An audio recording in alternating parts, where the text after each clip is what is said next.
began just as you see here. Do you know what you have just done? You have transferred us in time and space, and I hadn't even set the controls. Now I don't know where we are. We could be anywhere in the universe, and at any time. Yes, this is how it began. The adventure that started by accident, taking us out of this time and place to a lost planet. Who's there? Who's there? Come with us into that strange new world.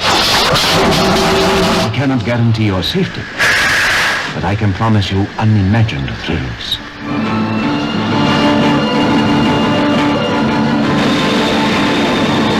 You have invaded the world of the Daleks. Every move you make, we can see. Every sound you utter, we can hear.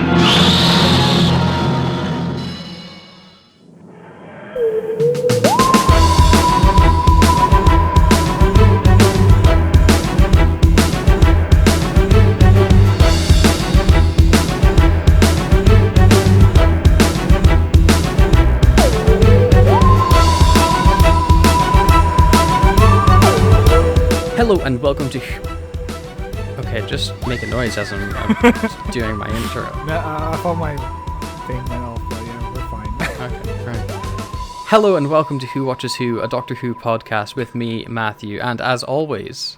Hello, I'm Scott. Yes, hello Scott. This is our 51st episode, which may confuse you because it is our year-long special, but remember we did take a break during December, January-ish time, and it's amazing that we're only actually 1 week behind, considering we took many weeks off.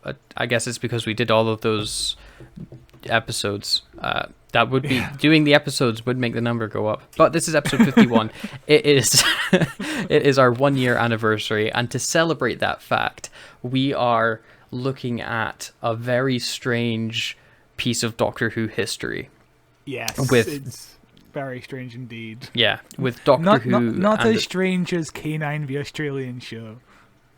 At least K9's like kind of connected. This is like in a pocket universe, and it is of course Doctor Who and the Daleks from 1965. This film originally came out on Monday, August 23rd, 1965, which at the time of recording was 56 years, 8 months, and 15 days ago. There's some interesting stuff going in here now. So, yes. The US president, would you have any idea of guessing who it was? It's been a while since we've done presidents. Yeah, you didn't ask me last week. It's because they've been basically the same ones for a while, but I don't think we've had this one, or if we have, it's been so long I forgot. The only 60s president I can remember is I don't even know if it's a 60s president. Is it Nixon? It's not Probably Nixon. Not. No. Nixon I think was the 80s. I think it was the 70s. Maybe the 70s. Kennedy was the 60s, and then he gets shot in the head. And who takes over? That's right, Lyndon B. Johnson. Speaking of Kennedy, poor old Kennedy missed all the Doctor Who episodes. He died the day before Doctor Who came out. Poor man. Yeah. Or maybe the reason Doctor Who came out was because he died. You know, he had to die for the show to go on. Although, I was thinking about this earlier. I meant to message you this, but I completely forgot. Winston Churchill died about 2 years after Doctor Who started, and he was born in the 1800s. Jesus Christ. People in the 1800s got to enjoy that were born in the 1800s, lived long enough to enjoy Doctor Who, and that is just insane. You know, that's 2 centuries ago. Somebody born 2 centuries ago enjoyed the same TV show I'm watching now. Very, very weird. You know, someday we'll be like, oh yeah, Doctor Who is still out in the year 2121. Like, Jesus Christ. Yeah. Doctor Who is going to be around forever, man. Yeah, very, very strange. But Lyndon B. Johnson seems like a very interesting man to me. He previously served as the vice president to John F. Kennedy, of course, taking over once John F. Kennedy suddenly stopped existing. he was most famous for his civil rights legacy by signing in the Civil Rights Act of 1964, the Voting Rights Act of 65, and the Civil Rights Act of 1968. I took a little bit of a look into what these actual acts were. So, the Civil Rights Act of 1964 prohibited discrimination on the basis of race, color, religion, sex, or national origin. The Voting Rights Act of 65 prohibited racial discrimination in voting, and the Civil Rights Act of 68 prohibited discrimination concerning the sale, rental, or financing of housing based on race, religion, national origin, and sex. So, of course, this is, the big civil rights movement in the US. Johnson really shouldn't get much credit for signing these into law. He was obviously the man that did it, but the civil rights movement was very much a grassroots movement from the people than it was for the, bigwigs up in Washington. I'm sure, given the choice, he would have not done this unless he, thought everybody thought it was a cool idea. But it's cool that he did it, and it's an interesting part of history. And it also stopped racism altogether. They did fix it. They did fix it in the 60s. That is true. They did completely fix it. The UK Prime Minister, you will never guess in a million years, because we don't really fetishize our leaders of public office like the US do. We've had so many prime ministers, and I think I can name you like 5. The UK Prime Minister at this time was a man called Harold Wilson. And he represented Labour. He was the Prime Minister of the UK twice, from October 1964 until June 1970, and then again in 1974 until 1976. So that's just an interesting little thing. And the Wilson government oversaw significant societal changes inside the United Kingdom. They abolished both the capital punishment, theatre censorship, decriminalised male homosexuality in England and Wales, relaxed certain divorce laws, and introduced more liberating abortion laws. And also, during the midst of doing all of this, he called a snap election and won even more seats in Parliament. It seems like a very interesting man. I looked into, because, the capital punishment is obviously killing criminals. Decriminalization of male homosexuality is pretty self-explanatory. The only thing there that confused me was theater censorship. I was like, what is theater censorship? And it turns out that for a very long time, the only plays you could show were plays that were approved by a government body. And it meant that a lot of plays didn't get shown, and there was this one play that was mocking Nazis that got banned and wasn't allowed to be shown because it was showed that the government wasn't doing well for its people or something like that. And getting rid of this theatre censorship law allowed basically freedom of the arts, so you can make a play about anything, which is, good stuff. Excellent. The 60s was a time of social liberation, Sounds like it, yeah. Which led perfectly into the 70s, which was a time of dystopia. Followed swiftly by the 80s and the 90s and the 2000s. It was all downhill, really, which was pretty interesting. The number one song in the US and the UK is the exact same song, and you will get extra big brownie points if you can guess what it is. It's a song I've heard of before, and you will know it when you hear it. The only 60s band I can think of is the Beatles, so I'm going to say the Beatles. It is not the Beatles. It is I Got You Babe by Sonny and Cher. I Got You Babe. When I think of that song, I think it's from the 70s for some reason. Interesting. The music video I watched from Top of the Pops was in black and white. Cher is unbelievably old. The movie I think of when I hear that song is, of course, Groundhog Day. Best movie ever. Yeah, it's a good movie. The number one film in the US somehow wasn't Doctor Who and the Daleks, but it was The Sound of Music, which was number one for about 3 months at the box office. Not surprising at all. I don't think I've actually seen The Sound of Music. I haven't either, but I just know it got as the runtime increases, you get to see Nazis. Surprise Nazis. Interesting. That's my favorite kind. And now we turn our eye, literally nothing else happened on the release of this day, of the release of Doctor Who and the Daleks, so we turn our eye to history. And oh boy, is it an interesting time in history. Starting, we were speaking about Capaldi before, with the year 79, as Mount Vesuvius begins stirring, and everybody goes, nothing to worry about, I'm sure. Mount Vesuvius, of course, being at Pompeii. Don't worry about it. Everything's fine. In 1305, the Scottish patriot William Wallace is executed for high treason by Edward I of England in Smithfield, London. And then a few centuries later, there'd be a very inaccurate film called Braveheart about it, which is a shame. I don't think I've seen Braveheart all the way through. It's not my type of movie. What I like about Braveheart is there's this really famous battle on a bridge. Yep, which never happened. They do it in a field in the movie. Yeah. The field.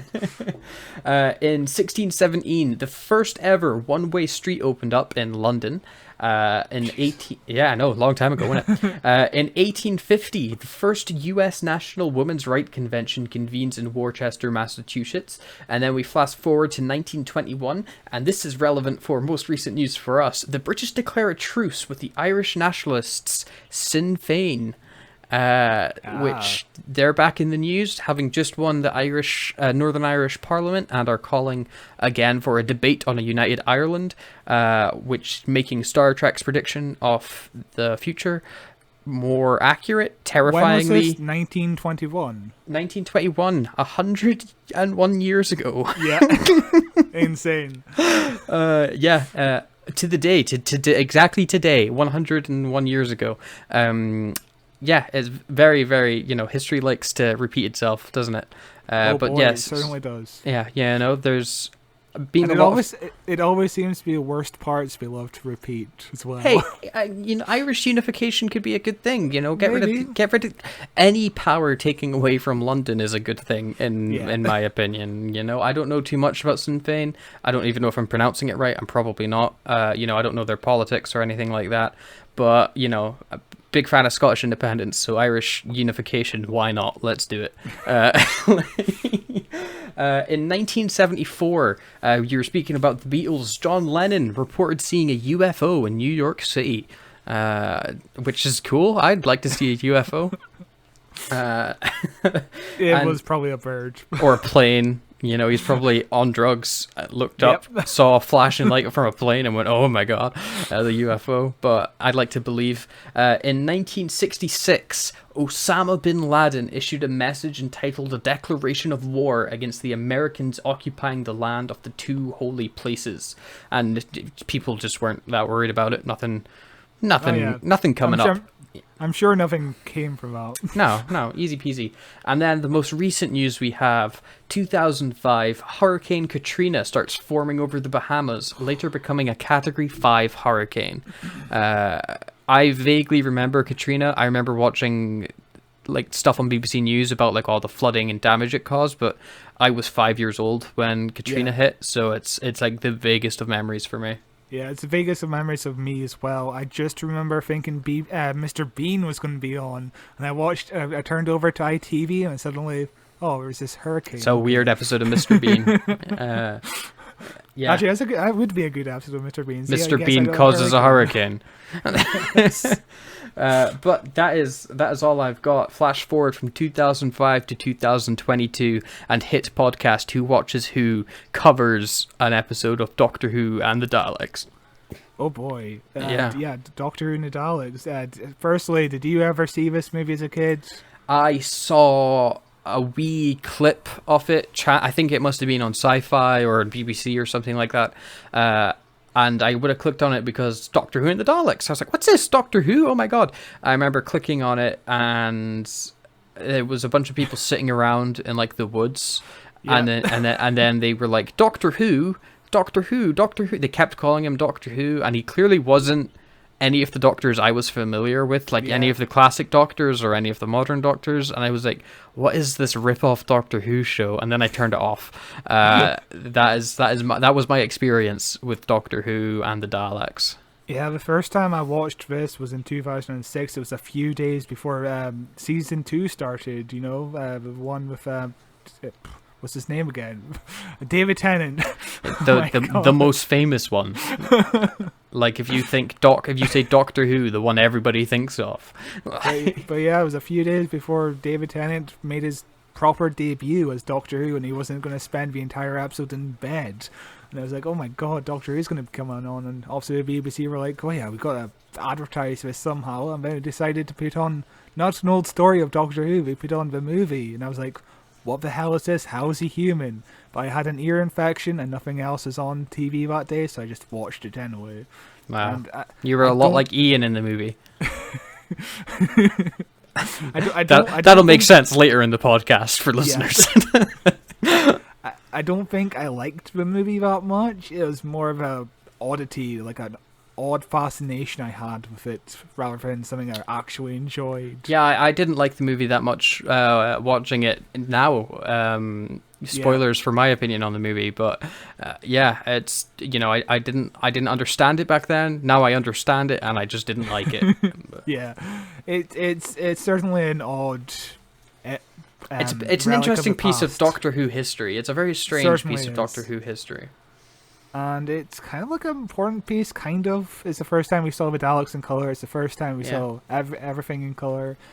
It's an oddity for sure. I think the sequel is a lot better, but we'll get to that maybe next year, hopefully. But yeah, talking about the Daleks, it's important to note the ratings of Doctor Who when it first came out. So An Unearthly Child aired on 23rd of November 1963, of course, the day after John F. Kennedy unalived himself. Well, he didn't do it himself. That's a whole different conspiracy theory. I was pretty sure it was the FBI or the CIA that did it. No, it wasn't. It was an assassin. Yes, of course.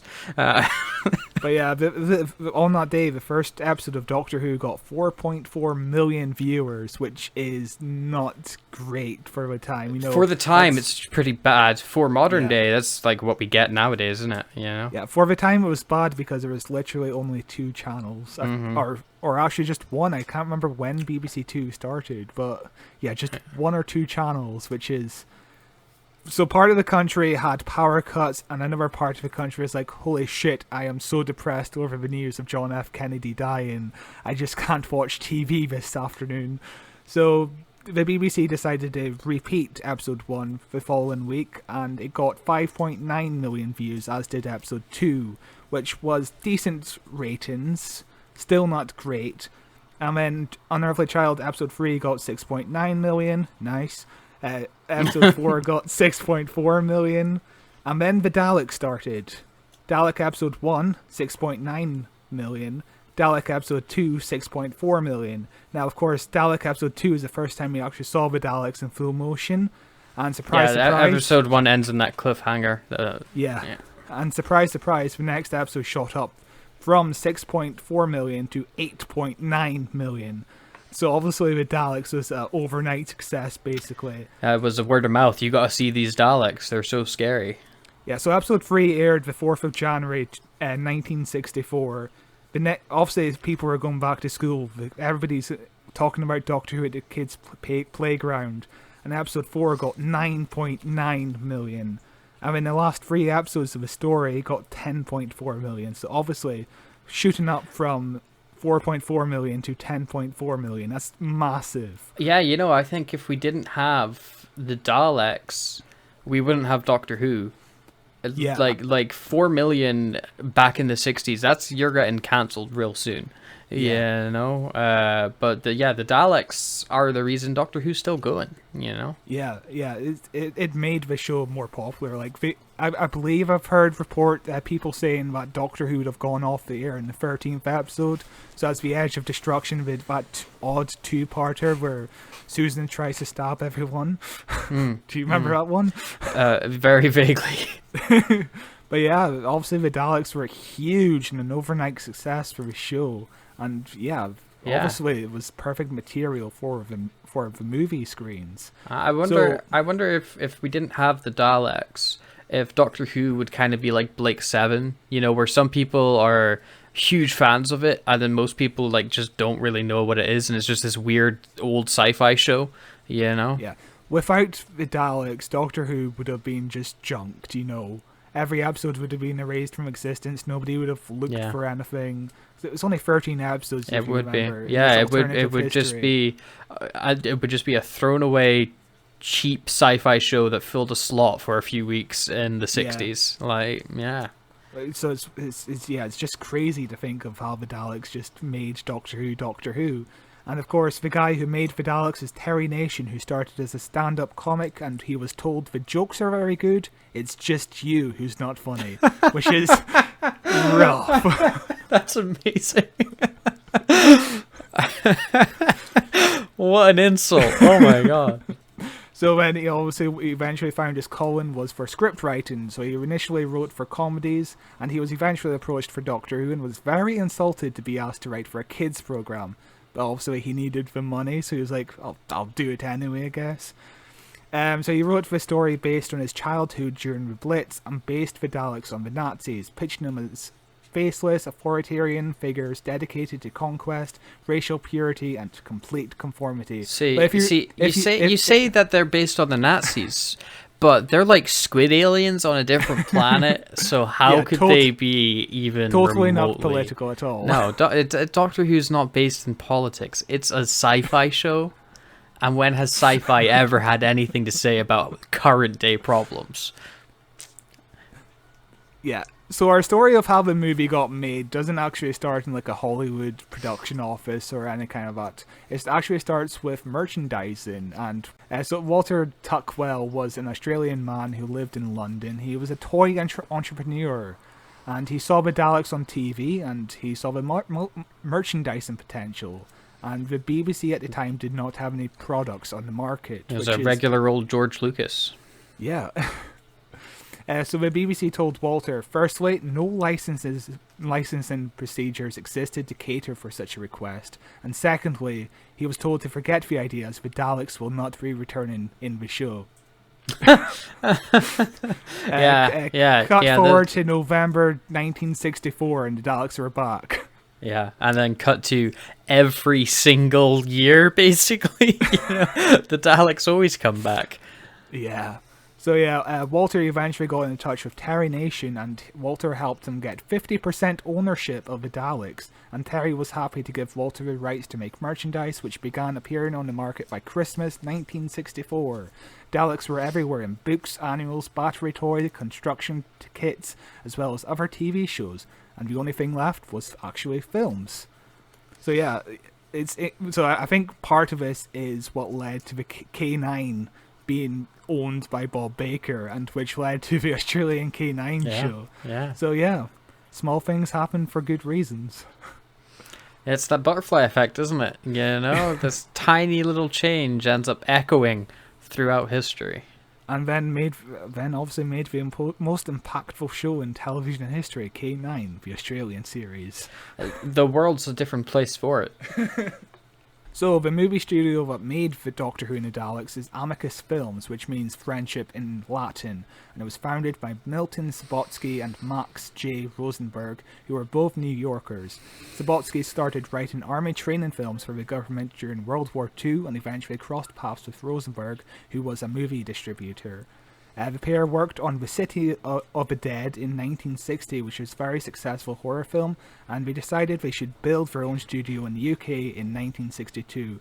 And I presume they chose the UK just because the UK film industry was kind of like huge. Nothing at the time. Or maybe it was nothing. It was kind of nothing compared to Hollywood. It's interesting. Maybe it's cheaper to film in the UK, or we were unionized a lot sooner than Hollywood was, though. So maybe it's not. Maybe it's a tax thing, because that's what Star Wars ran into in '77. Yeah. Because they shot that in the UK, and they ran into a lot of issues with unions, and everybody's got a tea break, sort of deal. So I don't know why anybody would shoot in the UK over the US. Must be a money thing. I don't know. That's what I'm thinking. Yeah. Must be. But Amicus Films at the time was known for moderate budget films that were usually successful. They were basically like the Blumhouse pictures of the time. and they primarily made horror sci-fi films that were often mistaken for Hammer horror due to their visual styles and use of the same frequent actors, notably Peter Cushing and Christopher Lee. The main distinction that Hammer made is that Hammer made Gothic period films, while Amicus were usually set in the present. Are you familiar with Hammer films at all? I am familiar with Hammer films. I don't think I've ever seen a whole Hammer film to its end. They are on BritBox, or at least they were. Yeah. Maybe check one out at some point. But that old B-movie horror, real hard to watch. I've seen a small handful of Hammer films, and I appreciate it, but I'd maybe watch it at like a film festival or like a cinema or something. But sitting down and watching it when there's so many other things to be watching. So Amicus Films was responsible for films like Dr. Terror's House of Horrors, The House That Dripped Blood, Tales from the Crypt, and Vaults of Horror, which actually starred a young Tom Baker just a year before he got the role of Doctor Who. Or the Doctor, because his name is in Doctor Who, but you know what I mean. You wouldn't know that watching this film.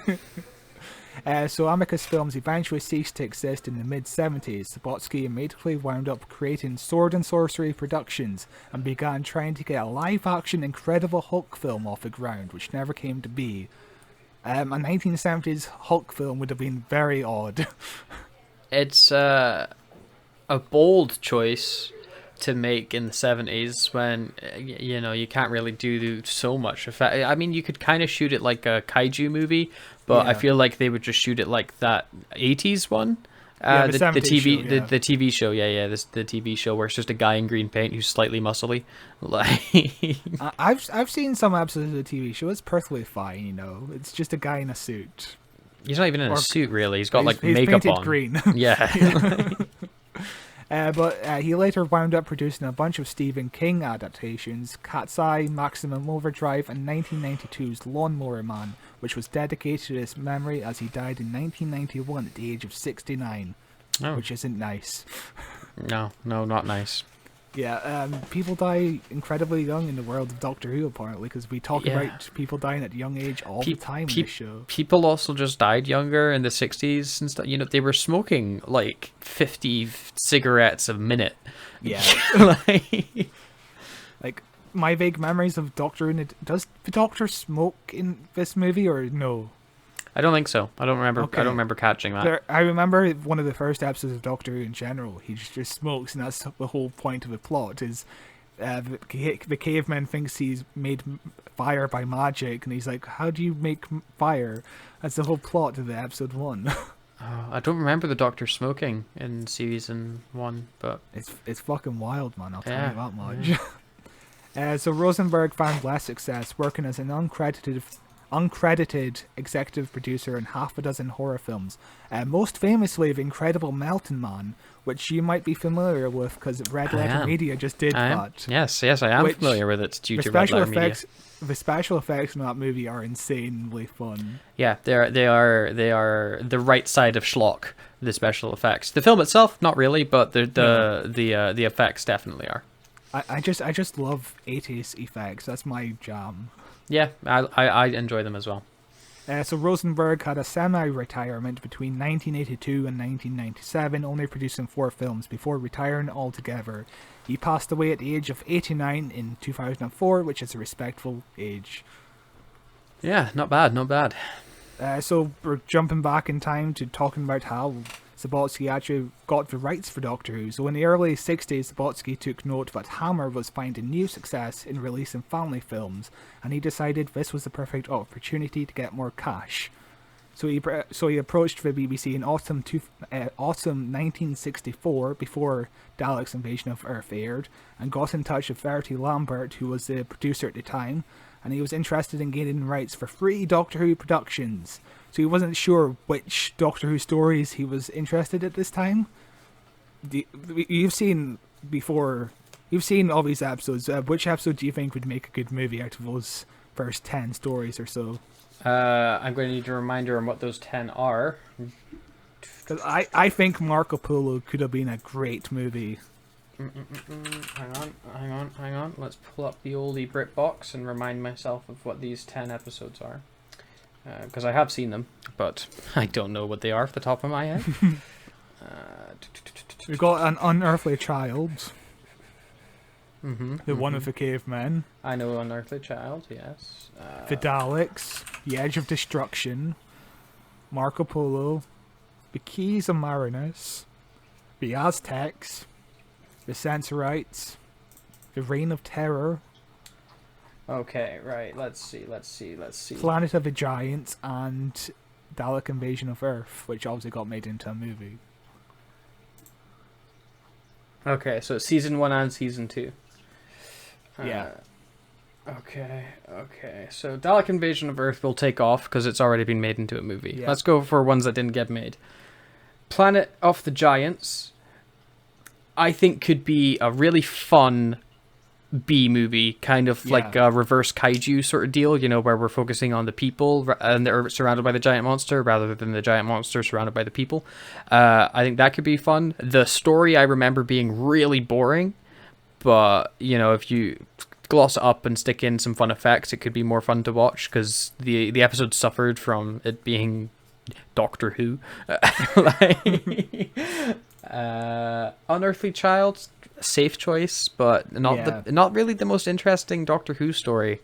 You know, it kicks everything off, but yeah, for me it's Marco Polo, because that episode is completely lost right now, and it's some set photos of that. It's in color and it looks amazing in terms of like how big the sets look and how colorful all the costumes look. It's a really interesting production. The Censor Rights was an interesting one. That had some fun sci-fi political drama that I remember actually kind of being into, which was fun. Yeah. When you say Marco Polo, I just think of the Netflix show that's full of naked people. I've not seen Marco Polo, the Netflix show. I watched the first season and enjoyed it, and then just kind of dropped off it and couldn't get back into it. But it's fine. It was really trying to capitalize on the Game of Thrones sort of let's have nudity every other scene type deal, you know. Understandable. But you know, Marco Polo, the Doctor Who story I don't know anything about, but there's a fair amount of good stories that could be made into family pictures. But yeah, obviously he settled for the Daleks because, you know, the Daleks were the big thing about Doctor Who at the time. And Terry Nation sold the story for £500, which is £11,000. That's a lot of money. That's £11,000 today, which is not that much considering, you know, £11,000.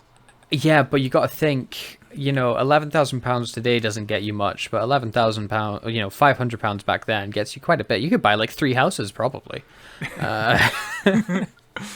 Yeah, so this was the first time Amicus had attempted a movie like this, and we needed a co-financer. Soon finding Aru Pictures or Aru Productions, which is the only sole credit on the film in terms of like production studio. Interestingly enough, the budget was placed at £180,000, which is a little under $4 million today. And Subotsky was a good economical worker. The budget was around the scale of producing a 4-part TV story in the 80s.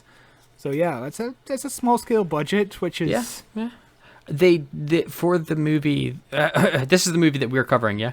The movie itself, I don't think it ever felt super low budget to me. The only thing that felt low budget was the actual TARDIS.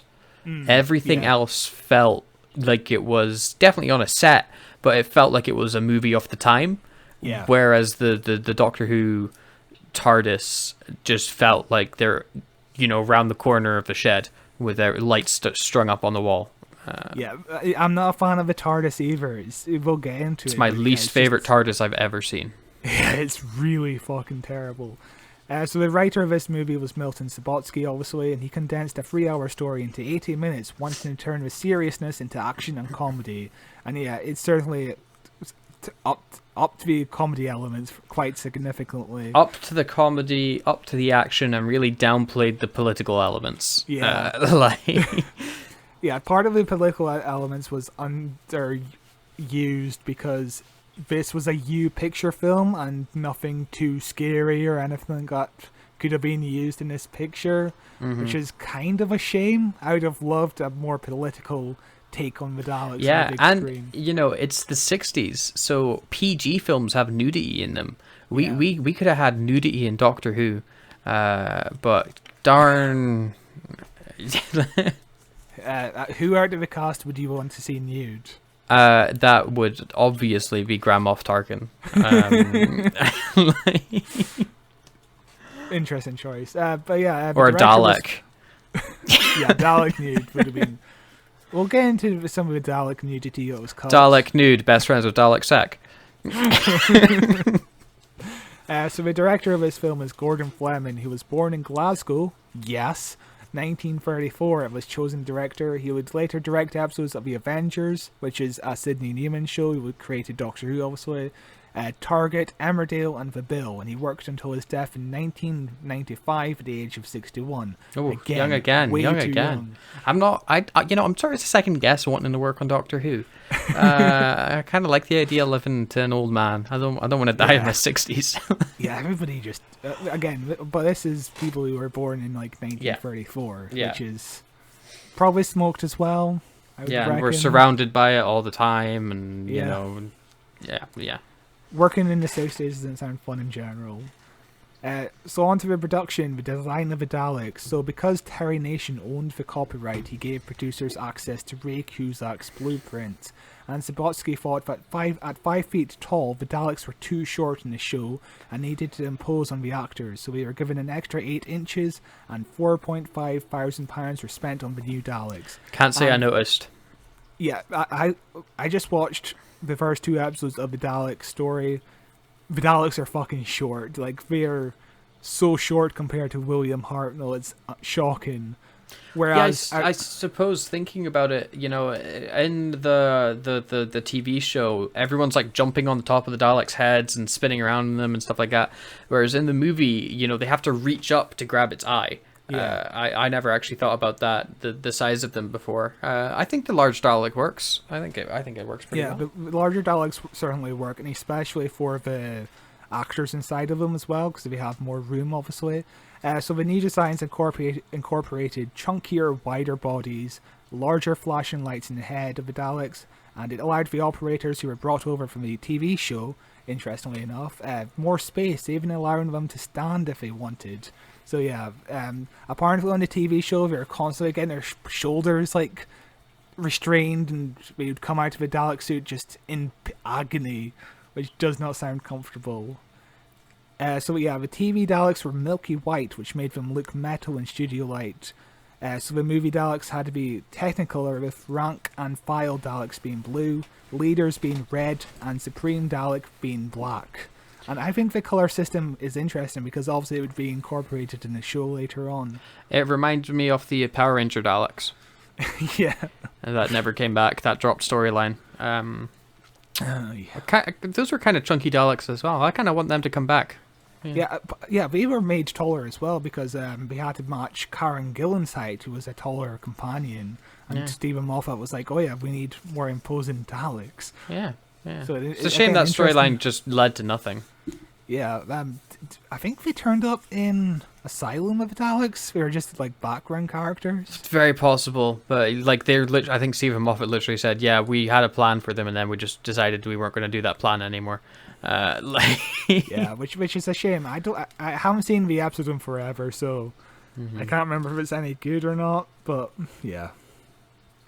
So on set, it turned out the flashing lights were random on the Daleks. You know, in the TV show, it only flashes when the Dalek's speaking, which caused big problems. And Gordon Fleming didn't know they had to match dialogue, so they altered the speed of the film in multiple scenes. They realised speeding up the film looked bad with speeds not matching dialogue, and Subotsky was forced to rewrite dialogue to match the lights. Which sounds like a hassle. It really does sound like a hassle, but even watching the first Dalek story from 1963, the lights don't match the dialogue either, so it's not like it's a unique problem for this film. And they discovered they could not replicate the extermination effects from the TV show on electronic cameras. The extermination effects in this film are fire extinguishers. I They're think not works. good. I didn't like it. I did not like it. I much preferred but the more modern one, obviously, of the electric zap. It feels, or like whatever they do, this kind of just like a flashing light, I think, in the original Yeah. story. But them shooting out like this huge spray, to me, it didn't sell what the danger of the weapon really. See, I can't think of any other alternative because they couldn't use laser effects as the machines used to create laser effects was only in America, and they couldn't afford to like hire it for the day to get over to America to impose that over the film or get the machine to UK. So yeah, they just settled on They could fire do extinguisher instead. is just cut around it. Never see a laser get fired. Just cut to close-ups, do flashing lights, be creative. Why not? Yeah, they could have gone for like a machine gun kind of element where it goes pew pew pew pew, and you just see like flashing lights, whatever. Yeah. But it is what it is. I kind of like it. I don't mind It's it. not the thing I hate the most in the film. Yeah. It's just one of the things I'm kind of lukewarm on. So the TARDIS, the rights to use the interior, hums, whirs, and dematerialization sounds were withheld by the BBC. So everything about the TARDIS is wrong, apart from obviously it being a police box, which obviously the BBC don't own the rights for because police It's a boxes police box. existed. They were real at the time. Yeah, as we said, the design of the TARDIS doesn't look that great. Yeah, it's really bad. The TARDIS not making the noise is the most upsetting thing I've ever experienced in my life. It also just zaps. It doesn't like whirl and fade. It just goes, which is really jarring as well. The TARDIS has a lot of problems. One of them being they don't say the TARDIS. They just say TARDIS. They just go, let's get to TARDIS. Which just, it sounds wrong, doesn't it? It just sounds gross. Like, and I don't know why they didn't just say the TARDIS. It would make more grammatical sense, I would say. saying let's get to TARDIS makes it seem like it's a person or like at least an AI and has thoughts and feelings and stuff, but Like it's a ship. The TARDIS is a ship. It's like saying, let's get to hop in the car. Titanic. Let's go. Let's go in car. Let's go in car. Let's go back to car. Like So this film took 6 weeks to shoot in April 1965 and was released 4 months later in August. So that's a hell of a turnaround. Jeez. It's again, this production studio made films on the cheap and just farted them out a few months later. It's just incredible. get them out the door, make it and out the door. Yeah, it's more of a factory than like an art form, really. So talking about the sets, Bill Constable was the set designer and Shepperton Studios was used as the location. They had 2 massive sets and it was the largest film stage in Europe. And one was obviously used for the Forest of Scarrow and the other was used for Dalek City. Orange plastics were used to simulate the metal walls of the Dalek corridors, and Sabotsky explained, "It's probably the world's first plastic set. It's all plastic, but it looks metallic. We used all sorts of new materials." So this is also the 1960s and plastics was just being used everywhere at this time. it's cool. I don't think I noticed most of the set being plasticky.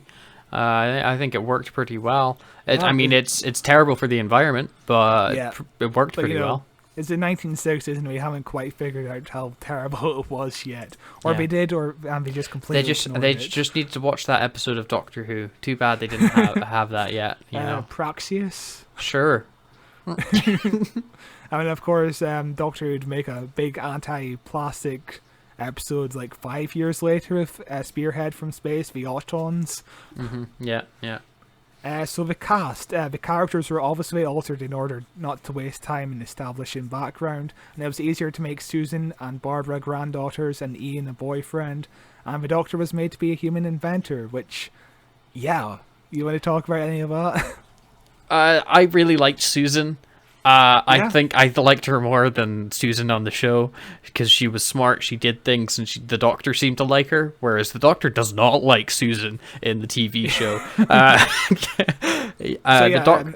Talking about the Doctor actually liking Susan, this was apparently an on-set thing. Peter Cushing just loved hanging out with this little girl because he just felt like a fatherly role to her, and apparently the only condition he would have returned to the sequel is if she would return as well, which is nice. really lovely. Yeah.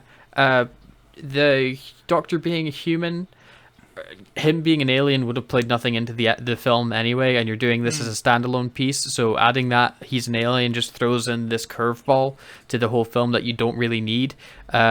Susan being... Also, thinking about Doctor Who in the 1960s, especially during this time, he wasn't even an alien. Wasn't 100% sure if he was an alien or not. It was ambiguous. Like, most writers just thought he was from the future. Terry Nation didn't even know he was an alien. Barbara being... is she a granddaughter as well, or is she just she's a granddaughter. I don't care. It doesn't play into anything. It does make establishing, the relationship with the characters go by so much quicker. Like, we're off onto the other planet within like 10 minutes of the film, not even that. Ian and being also the bumbling boyfriend, sure. I'm fine with all the changes they made, honestly. I think they work. Yeah, I like a younger Susan because she's written to be like a child, whereas in the actual show she was written to be like a child, but she was way too old to be a child. See, yeah, she was way too old to be a child. Susan in this film is written like a child, but she's written also like a smart child. She's solving problems and she's figuring out solutions and stuff like that on her own. And you can tell she's related to this super genius doctor dude, Yeah. Whereas they feel like they're actually related. In the TV show, she just kind of screamed all the time. She just screamed all the time. She was the scream girl. That was what she did.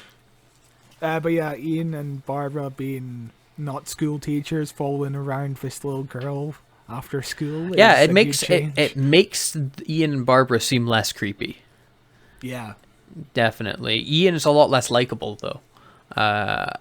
Yes, I've seen clips of this film in the last few years, and Ian just gets on my nerves a little bit. I haven't seen this film in ages as a whole, so maybe seeing it as a package would make more sense. But I watched it earlier today, and it is bad. Ian's the worst. He's the worst. I hate Ian. But anyway, let's go into the cast. Peter Cushing is obviously the Doctor, or Doctor Who. He's Doctor Who. He was born in 1913. And died in 1994, and he had nearly 100 films, over 50 television appearances, and many stage productions over his 56-year career. And he's most famous for appearing in 22 Hammer horror films between 1957 and 74, playing characters like Baron Frankenstein in 6 films and Van Helsing in 5 Dracula movies. His common co-stars were Christopher Lee and Vincent Price, and he was also famous for playing Tarkin in Star Wars, and he loved the role of Tarkin so much, he decided to get out of the grave and play it again in 2016. Yeah, Grand Moff Tarkin. I think there's a clip where it is Peter Cushing talking about Grand Moff Tarkin, and he's like, "Oh, I play Grand Moff Tarkin in this film." What exactly a Grand Moff is, I'm not sure. I expect it was some kind of giant butterfly, but on the set of Star Wars, he wore slippers all the time, which beautiful. Is one of my favorite trivia pieces. Grand Moff Tarkin doesn't do much in the films, but he has a presence, and that's entirely down to the performance. Absolutely amazing. And of course, sharing screen with Christopher Lee, who would come in as Count Dooku in the prequels. Just that Star Wars Hammer film, you can really tell what George Lucas enjoyed watching. One thing about Star Wars is he looks completely different to what he looks like in Doctor Who. In Star Wars, he looks like a very skinny old man. He's got an intimidating presence with that gaunt face, but in Doctor Who, he looks relatively young for being grey-haired. So I believe he apparently lost his wife sometime before Star Wars, and he just became incredibly ill and just didn't eat much, and the grief of his wife just kind of ate away at him, kind of, and that's why he looks so old. Apparently film roles were rewritten to make him not the father, but the grandfather instead, because he just aged that much. So, poor guy. Yeah.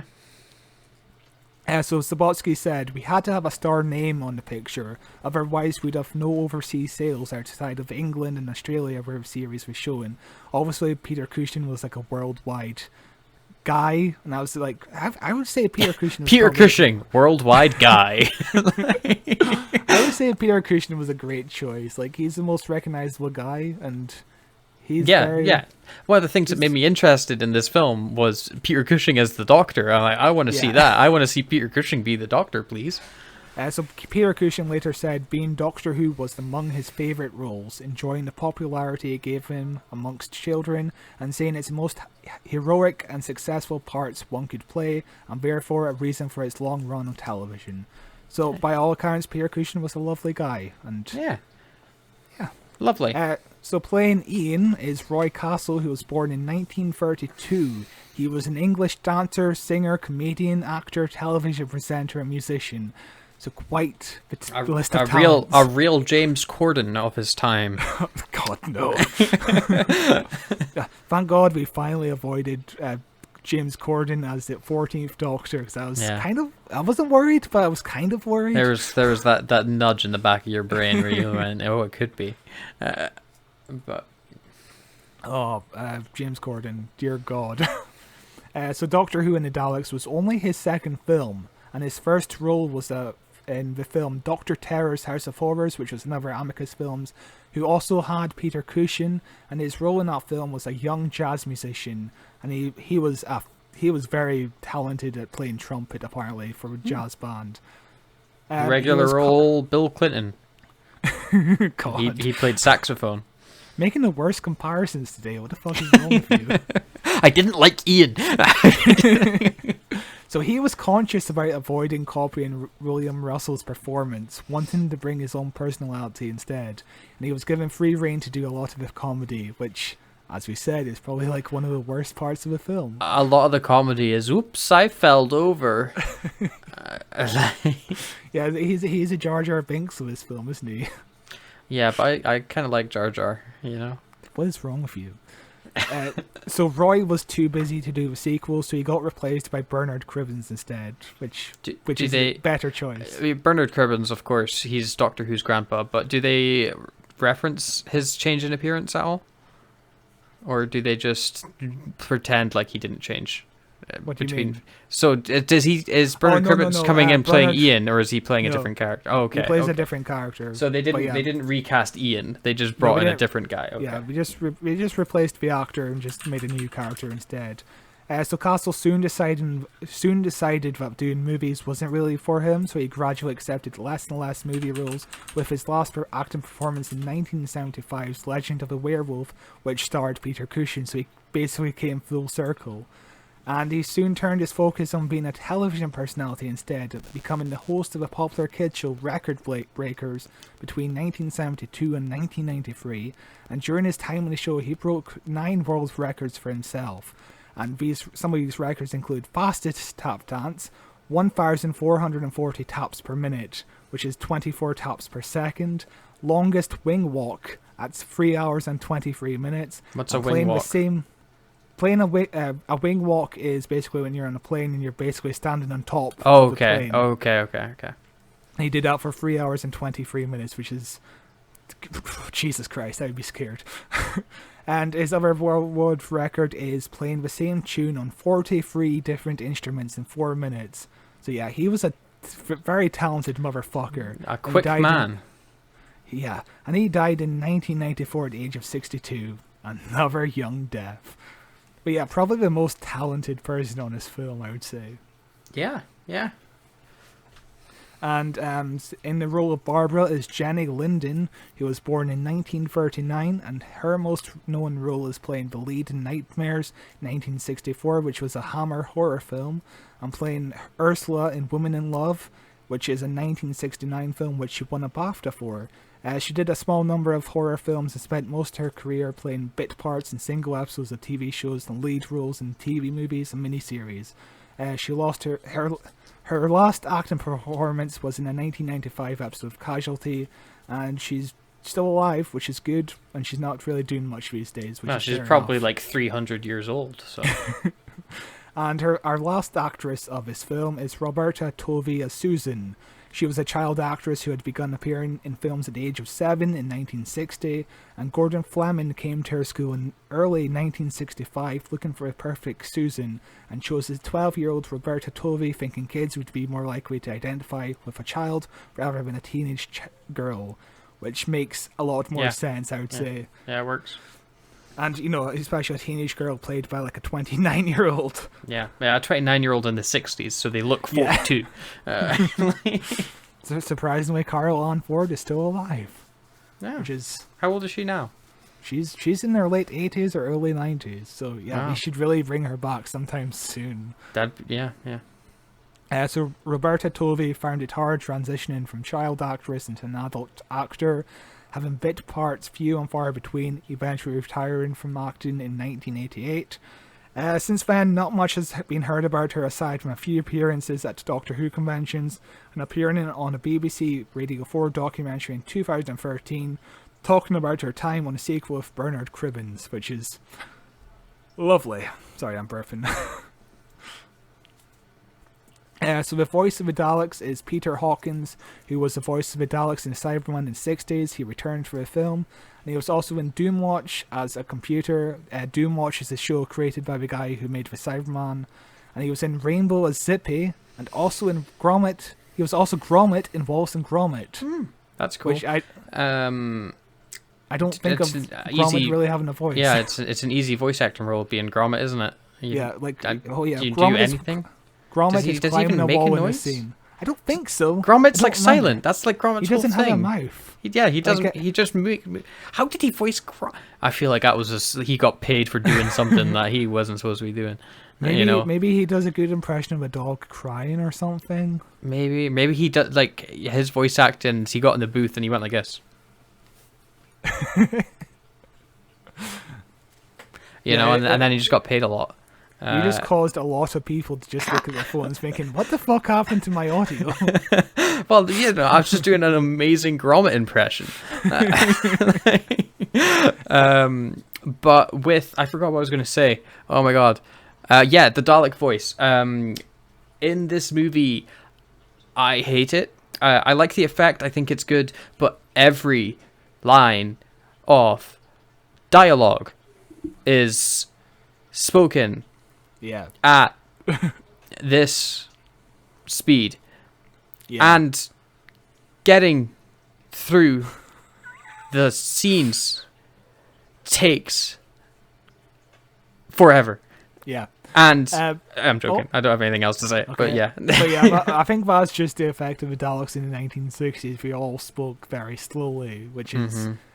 I'm glad Nicholas Briggs speeds it up a bit, because otherwise I'd be falling off my chair to sleep. No, Nicholas Briggs does the best Dalek. So Peter Hawkins sadly died at the age of 82 in 2006. And David Graham, who was also the Daleks in the show, he was also known for Thunderbirds and Peppa Pig. Even being an extra in the Supergirl movie as a party guest. That infamous Supergirl movie, the sequel to the spin-off to the Superman movies. I don't think I think vaguely I know about the Supergirl movies. I don't really know much about them. Yeah. So he's still alive today at the age of 96, which I wrote this like a month ago, so I hope he didn't die in that time. He's as old as the Queen. He really is. Literally. How old is the Queen? 96. As well. Yeah. Damn. Okay. Yeah. So for the promotion for this movie was massive. In London, splash colour posters were placed along the London Underground. Tours and expositions featured the Daleks. Lots of features in the press and cinema. Managers were given elaborate publicity kits, with owners asked to display them in their windows and along their counters. A 64-page black and white souvenir book was sold for 2 shillings and a sixpence.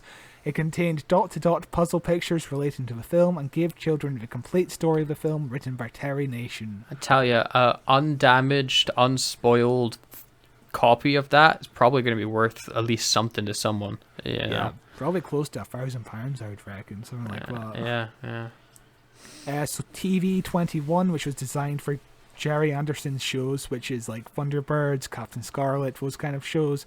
It featured a ton of publicity, and we already had Dalek comics in the back page for like years at this point, and an entire issue was sponsored around a competition giving three winners life-size Daleks for the movie, which is, I don't know if anyone actually won these, but those must have been amazing to get. Yeah. As well as featuring an article where Lady Penelope and Parker for Thunderbirds meet the cast of the film, which is, I've read parts of this interview and it's really bizarre. Yeah, it sounds extremely bizarre.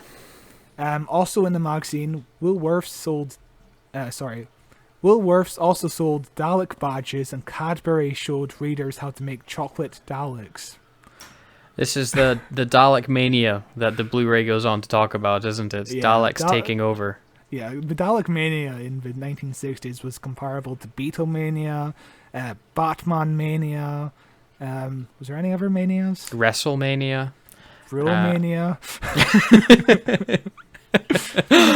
And there's even a song called Who's Who, written by Barry Gray, the composer of this film. So close to the name of the podcast. And it was sung by Roberta Tovey, who played Susan in this film. And it's a terrible song, so don't listen to it. And the release of the film was sold out at Studio One Cinema in Oxford Street before the premiere, and the film made its budget back within weeks, and it was in the top 20 British films of the year, so it was a big hit. Big hit in the UK. Nice. Obviously, they had to greenlight a sequel straight away, which didn't do as well, and there was no more Dalek films made after that. And in America, this film did badly. There was no fan base, and Subotsky placed blame on distributors for not giving it the same promotion as UK.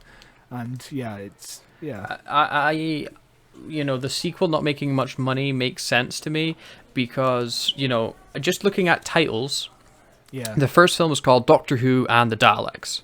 Mm-hmm. The second film was called Doctor Who and the Daleks Invasion of Earth 21 blah blah blah. It's too long and no one cares. You get bored reading the title. I'm pretty sure the title is just Dalek Invasion Earth 2150 AD. Yeah. Long title, but... Yeah, no one cares. 2150 AD, meh, who gives a crap? That's too far away, Just Daleks Invasion of Earth! That's all you need.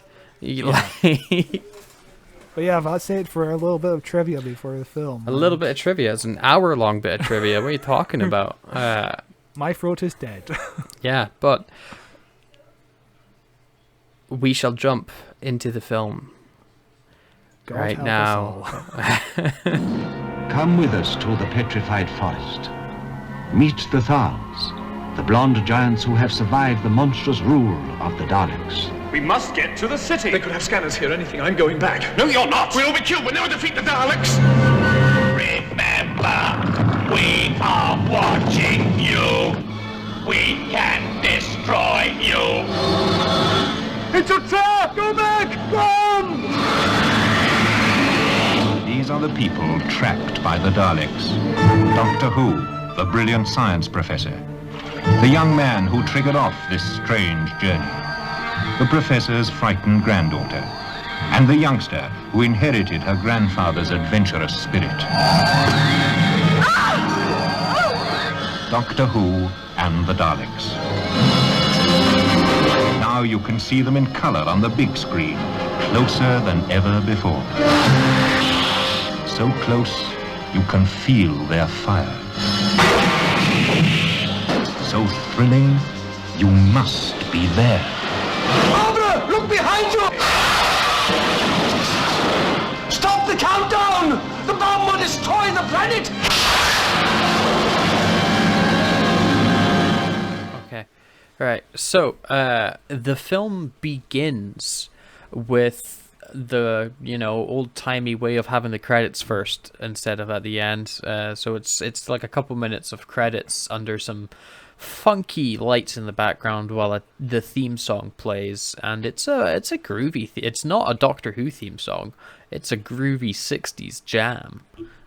Yes, it's definitely unlike every Doctor Who theme song ever. But yeah, this is something I've had stuck in my head for like a few days after originally watching the film. Like I just walked around the house going do do do do do do do do do do do do do. It's a catchy ass song. It reminds me. I don't know why I'm getting the vibe. I'm getting kind of like an inspector sort of detective 60s show from that theme, not a time traveling sci-fi movie. It is, very much not sci-fi in any. Not even the instruments are using are classical sci-fi instruments. It's jazzy, Yeah, it's very bizarre for Doctor Who, but imagine if they got the ability to reconstruct the Doctor Who theme song with a full orchestra. That'd be amazing. It'd be amazing. Yeah, but the BBC didn't want to give the rights for some reason. It doesn't make sense why the BBC would just be like, nah, you can't use the theme song, the iconic theme song. Yeah, they were really picky and choosy with what they could and couldn't use. Yeah, you can make a feature-length version of our most successful story so far. That's for sure going to get more eyes watching the TV show. But right. The TARDIS, that's kind of ours, and the music, that's kind of ours as well. But it's complete backwards thinking. I don't understand it. Yeah, but it's an odd product of the era, I would say. I mean, the BBC's probably still like that even to this day. It's not famous for changing, is it? No. But the film then opens up on the best joke in the film. It genuinely made me laugh and made me go, oh, maybe this will be good. A feeling that left quickly after. It's definitely a joke that signifies it's the Doctor. Yes. This feels like something any incarnation of the Doctor would do. It's very much, fits the personality of the Doctor. So to explain the joke, as all good jokes need, we see we open up on little kid Susan reading a physics book. We pan across to Barbara reading The Science of Science, which is just a great title for a book. And then we finally land on the Doctor, who is, of course, reading a action comic. And he's finding it, I think he's got the line of, oh, it's just quite exciting. To be more specific, he's reading Eagle Boys World, which is a very Big fan. 60s comic Who's book, not a fan of say. it? Who's not a fan of that comic? I love it. I love that. I've read every issue. We also find out that Ian is going to be showing up in a few moments, and the Doctor is like, who's Ian and why is he coming to my house? Because in this incarnation, of course, the Doctor, Barbara, and Susan are all related. Because it saves on time. Barbara's like, I've told you about Ian. He's kind of like my boyfriend, he's coming around visiting. And the Doctor, who either does not give a crap about Barbara's personal life or is just extremely forgetful. It's like, oh, okay, cool, Ian's coming. That's nice. He will forget about Ian in a matter of moments. he frankly does not give a shit about Ian, and there's more in the film later on. It's just, there's a point where he gets Ian punched in the face, which is like, oh my god, Doctor, what the fuck are you doing? He just doesn't care about Barbara's personal life as well, I'd imagine. Yeah, some of Hartnell's personality traits bled over into this incarnation of the Doctor. He's more caring towards Susan than Hartnell ever was, but his relationship with Barbara and Ian's basically the same. This is certainly an absent-minded professor kind of Doctor. Mm-hmm. He just cares about science. That's all he can think about at all times. Yeah. But there is a chap at the door, and Barbara goes, "Oh my God, he's here already. I have to go get ready." Susan, go answer the door, and Susan's like, "Okay, fine, I'll answer the door." She opens the door, and Ian, this is our first introduction to Ian, the comic relief, and he bursts everybody's guts into a pit of laughter as he falls through the door and headbutts a clock. And I hope you love slapstick, because that's all he does. He just fumbles. He's just a fumbling fool. Yeah.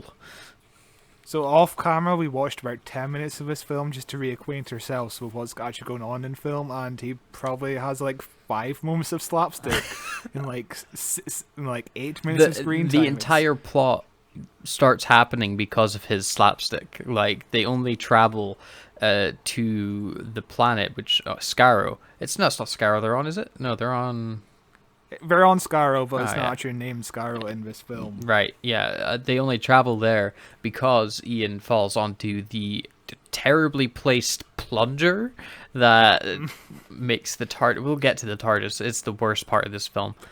But speaking of plungers, it's like the only plunger in this film, which is very odd because it's the Daleks. The Doctor goes to shake Ian's hand, and Ian gives him a box of chocolates by mistake because, of course, he's a bumbling fool. And it also, it leads to another pretty good joke where the Doctor's like, "Oh my God, you shouldn't have gotten me these chocolates. That is so unbelievably kind of you," which is just great.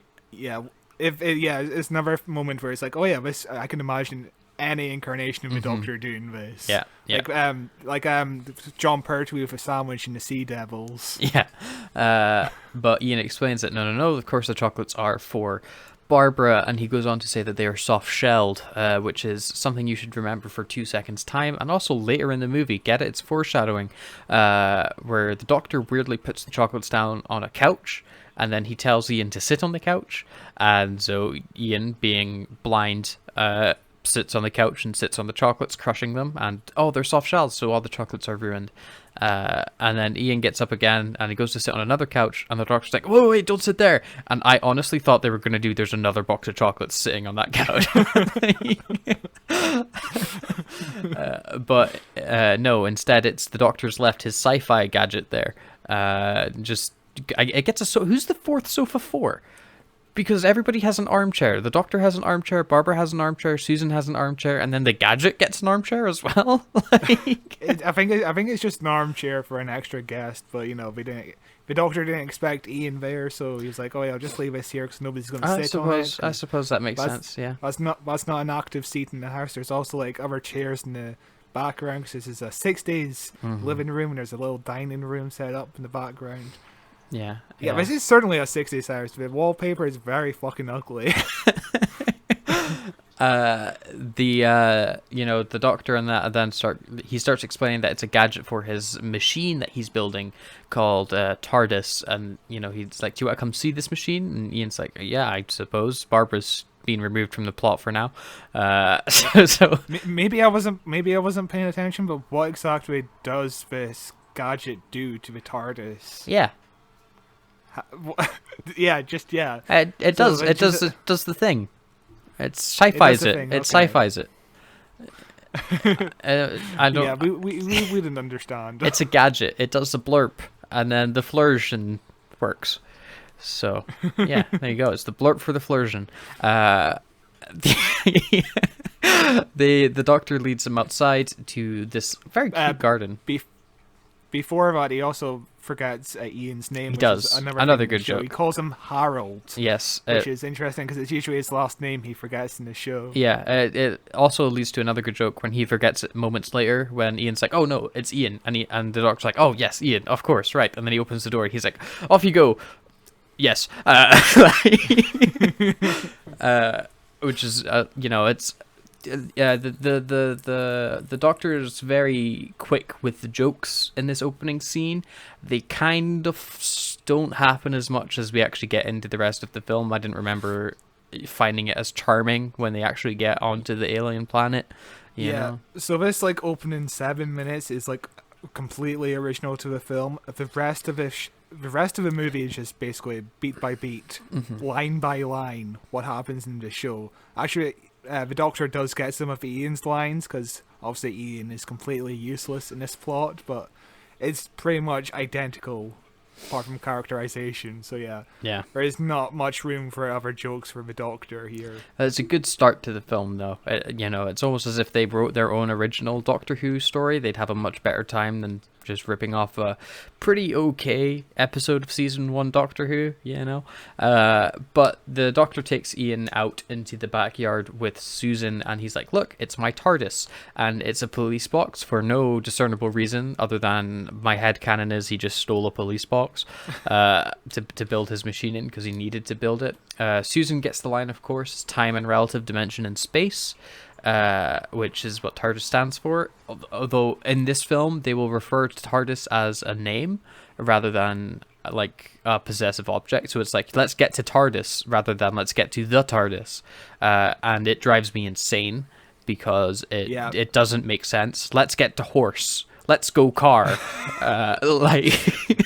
Yeah, between them calling the TARDIS and the Doctor Who, it's very distracting here. Yeah, it's. But I think only Ian calls the Doctor Who, but still, it's really distracting. But everybody calls TARDIS. nobody says the TARDIS once. But he's like, take a look inside, TARDIS. And Ian opens the door, and it's my biggest gripe with the goddamn film is he opens the door correctly. He pulls the door outward, which is the way that the doors are supposed to open. Every incarnation of the TARDIS, the doors push in, which is like the defining theme of, it looks like a police box, but it doesn't get that right when the doors push inwards, Again, I think we've spoken about this before, but I think the pull door to open refers to the actual telephone box inside. That's what the label is printed over. Like the actual police box door, like in Doctor Who, they push it in the regular TV show to open it all the time. It opens inwards. But here in the film, the door opens outwards. And that's what's driving me insane. I don't care if it's done right. I'm just saying, why didn't they make it push? Why did they all make it open outwards? It's wrong. It looks wrong, and it's wrong. It probably makes more sense for the actors trying to get in and out. The door is in the way. Yeah, it's because that's how it opens in real life.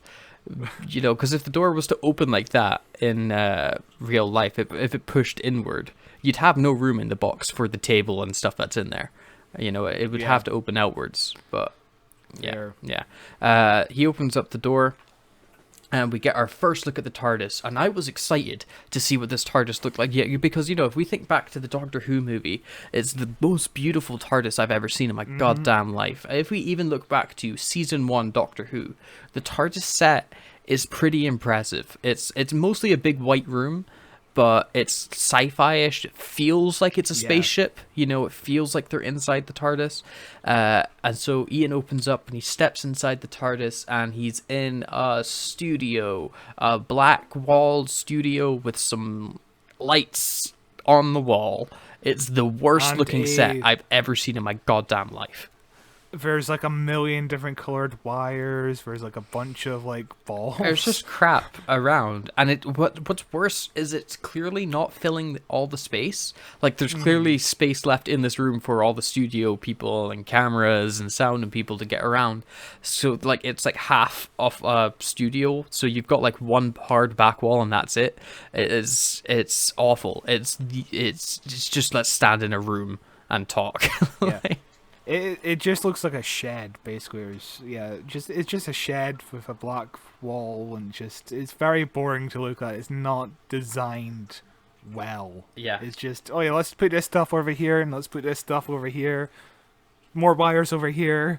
Okay, we're done. The only thing I can think is maybe they just didn't put the budget towards the interior of the TARDIS because they spend so much time on Scarrow, which is an amazing set.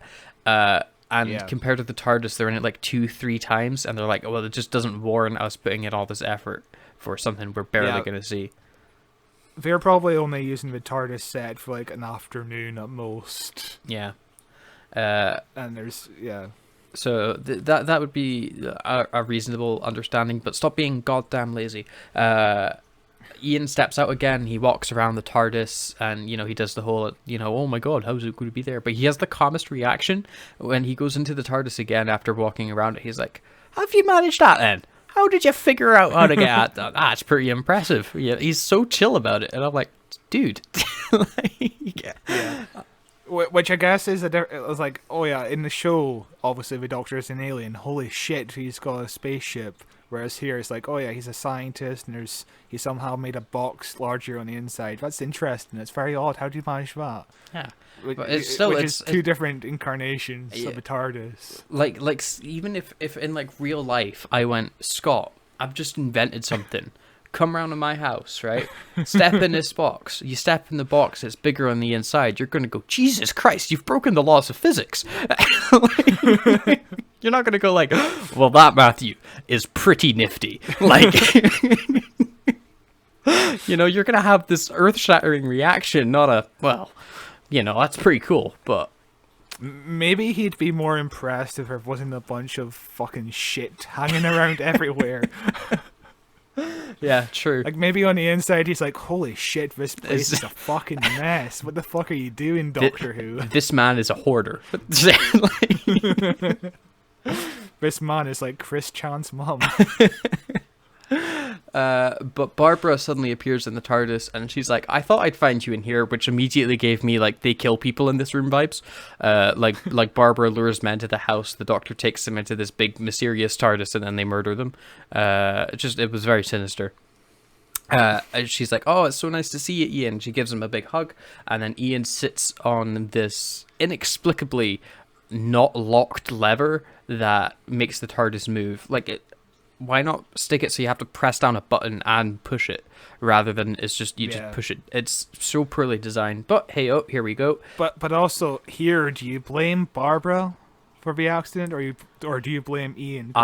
Barbara essentially pushes Ian over. I'll do you one better. I blame Doctor Who for not designing a better TARDIS and for not putting a lock on the lever. I've been a fan of Doctor Who for 17 years, and I've been trained not to say the name Doctor Who, and every time I have to say it here, I feel dirty. But just think to yourself, right? This is not the Doctor. This is alternate timeline Doctor Who, where he's a human man. He is Doctor Who. Dr. Percival, that's his first name I'm giving him, Who. Dr. Percival Eugene Who.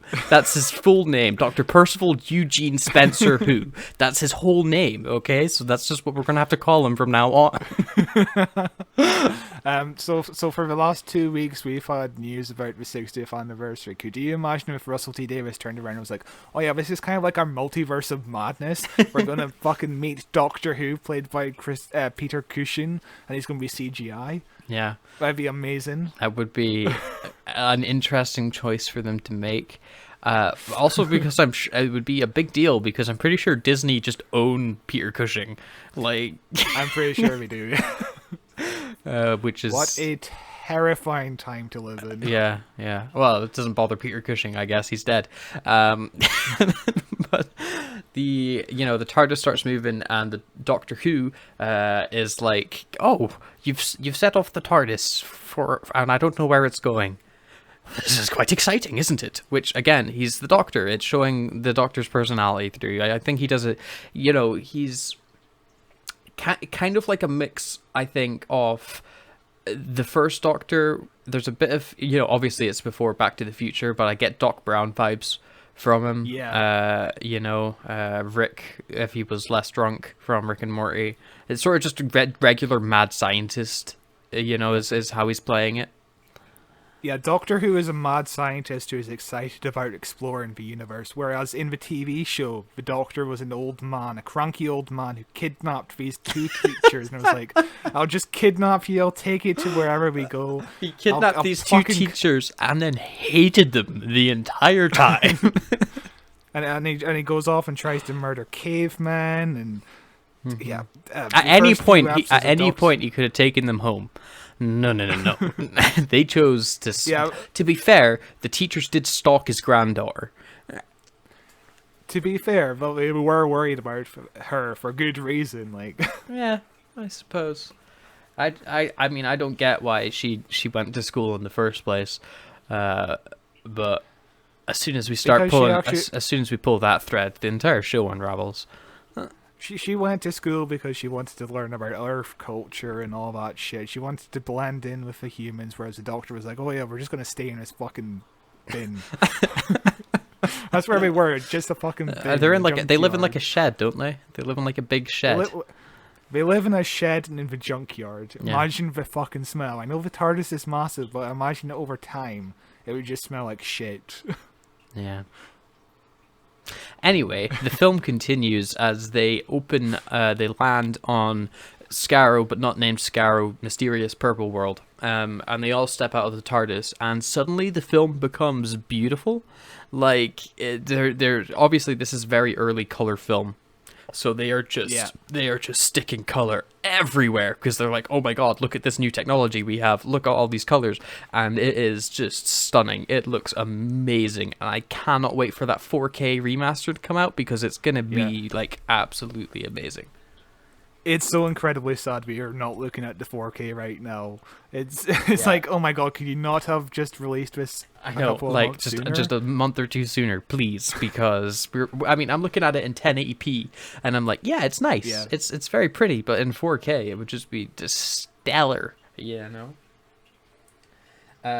But they start exploring around this new mysterious woodland a bit more, and this is basically where it just becomes classic Who, where like almost shot for shot at one point where Ian is like stops in the woods and he's like, oh my god, and then we get a close up of a statue, and then Barbara's like, oh my god, and then we get another close up of the statue, and then the doctor comes over and then he goes, oh my god, and then we get another close up of the statue. Like even down to the pacing of that crappy setup, it's like straight out of classic Who. And then of course Ian falls on top of it, because what else is Ian gonna do? And he shatters it, and they're like, oh, it was a statue the whole time, even though it was clearly a statue to begin with. I think we spend as much time in the forest here as we do in the first episode of the Dalek storyline, because if you remember in the original Dalek storyline, we've wasted a bunch of screen time with the Doctor's Willy Wonka food machine. Love it. But but a lot of it is just paced like the TV show. That's what you're saying, Yeah. And then Susan finds like this flower, and the doctor's like, oh, look, it's this super rare, interesting flower thing. And then Ian takes it off Susan. He's like, yeah. And then he crushes it dead, throwing it back at Susan. I think when the statue shows up is when he does that. So we're back a scene there. But it's just Ian's the worst. I hate him. So yeah, the flower is a Lilium Philadelphicum. That's what I said. Is... fancy flower. So in the script, apparently it was just gonna be like, oh, look, a flower. But Peter Cushing was like, nah, let's just make this little girl say something complicated. So he phoned like a flower place or something. It was like, give me the most complicated name for a flower ever. And he came back with this just to torture the little girl. Excellent. Love it. And then where are we? They discover the city, don't they? So the doctor pulls out some binoculars and he's like, oh my god, Susan, come look over here. As we look out in the distance and see this spectacular city glowing, and Susan's looking at it, she's like, oh my god, we've got to go visit this thing. Meanwhile, Ian's having an existential crisis and is like, oh, well, I don't think I can do that, because I've got to get home. You know, my people, my family are going to be worried about me. At which point I was like, you're in a time machine. You have a time machine. You have a machine that travels through time. You're not going to be late. You have a time machine. And also, he was going to spend this time on a date with Barbara. Like, don't make excuses now. Why are they going to think? Oh yeah, my family needs me. Yeah, no, you're on a date. Maybe it went really well. Like, and also you have a time machine, so you can have an even longer date with Barbara. You stupid idiot. But yeah, the doctor's like, oh, well, if you say we've got to go home, we've got to go home. So everybody's sitting back down in the TARDIS and kind of chilling out. Did they try to go? Yeah, did they try to go home first, or does the knocking come first? Remind me. They try to go home. Actually, the knocking comes first. Yeah. So but firstly, Susan's terrified because she felt something outside, and we're like, oh my god, there's nothing outside, Susan. There's nobody outside. You've been on this planet for like 5 seconds. How do you know if there's life on this planet? What I don't understand about the blocking here is they were, or at least Ian and that, they were in such a rush to get back home because he's going to be late for whatever reason, even though it's a time machine, don't worry about it. And then they're sitting down. Now they're sitting down. The doctor's in a rocking chair, they're like, oh yeah, let's go back home. Oh, but first, let's all just sit down for a minute. Really just appreciate the moment that we had. We were on an alien planet today. That is pretty cool. And then, a chap comes at the door, a knock, and they're like, oh my god, somebody's outside. Let's check the scanner. The doctor gets up and looks very confused as to where he's supposed to go. And he's like, presses some buttons and then walks over to a TV.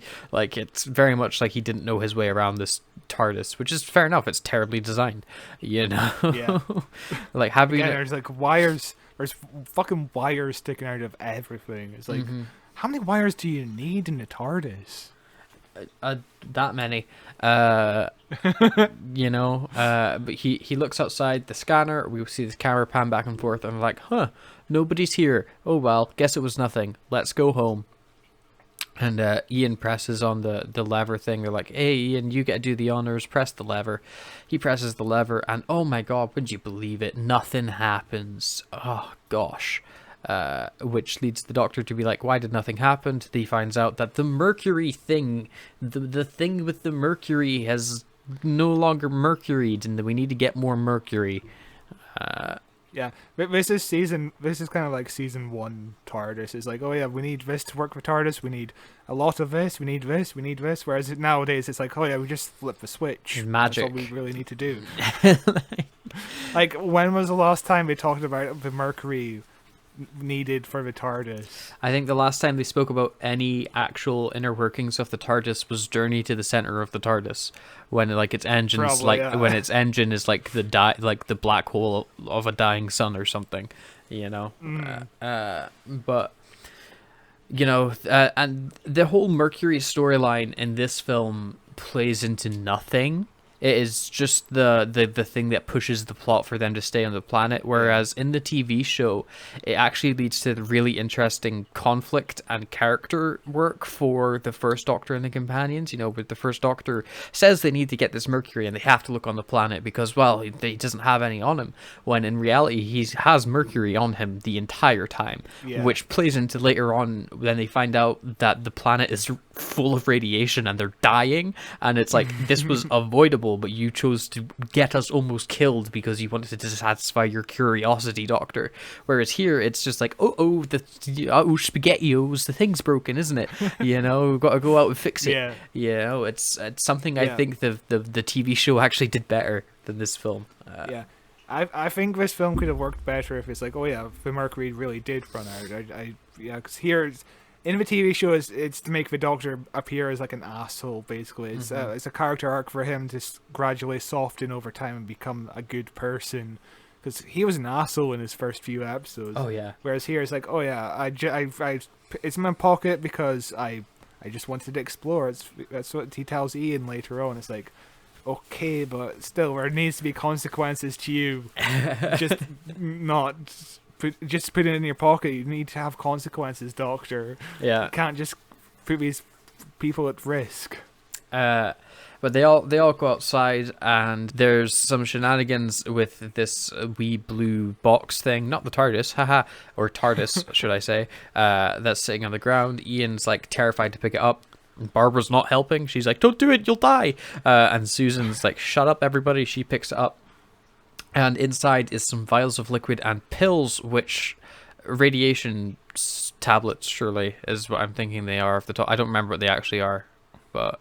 Yeah, you know, I just watched the actual TV episodes. I think it's just for the radiation. Yeah, that would like it's medicine to help with the radiation, which of course the Doctor doesn't take, and he tells Susan to put it back into the TARDIS because he's gonna look at it later when he's in his lab, and it's like, oh, you've got rid of your only cure for this. You know, you're about to suffer a very horrible death of radiation poisoning, one of the worst ways you can go. Yeah. Which here is like the radiation in the TV show, they look fucking sweaty as fuck. Whereas here it's like, oh yeah, we're not really that affected by it. We kind of get over it easily. Yeah, they're like, oh god, I feel queasy, but don't worry about it. Like in the TV show, the Doctor essentially falls into a fucking coma because it's William Hartnell, and he needs to lie down. Yeah. But we then cut to suddenly they're in the city, and the Doctor covers this cut by going, wow, that was a steep walk. Whew. Yeah, but again, that's one of the lines just pulled directly from a TV show. Yeah. It's also, yeah. And you know, he's feeling a bit gassed, as is Ian, and he's like, well, it must be the altitude. Take a deep breath in, center yourself. Okay, we feel better now. Take a deep breath in and just take in that all radiation. the radiation. Get it in faster. You know, if you can find something glowing, rub it on you. Eat it. Yeah. You know, and then we get comedy with doors. Amazing door comedy where the Doctor and Susan, there's 3 doors, Doctor and Susan go in the left door, Barbara goes on the right door, Ian's left with the middle door, which doesn't open. And he knocks on it, and he waits, and he waits, and he waits, and he waits, and he waits, and he waits, and he waits, and he waits. And then eventually he sits down, and he waits, and the door's open. And then he stands up, and the door's closed. And immediately I was like, oh, well, it's a pressure plate, isn't it? But Ian doesn't understand this, and then he sits down again, the door's open. He stands up, and the door's closed. And he sits down, the door's open. And then we're going back and forth with this. It goes on a long time. Yeah, it goes on for like 2 minutes, maybe 2 minutes and a half, and it's like, the first time I watched this, I remember thinking it was quite funny, but when you watched it again, it's like, yeah, I understand the concept. It goes on way too long. It feels like a Family Guy sketch. You know, the sketch where Peter Griffin's trying to pick up the frog in the box, and like he keeps on dropping it on the floor, and it goes on for like a minute and a half. Sometimes, it feels I like have to be in the right mood for stretched out comedy where nothing's happening and that's the joke. Yeah. Sometimes it hits me right, sometimes it doesn't hit me right.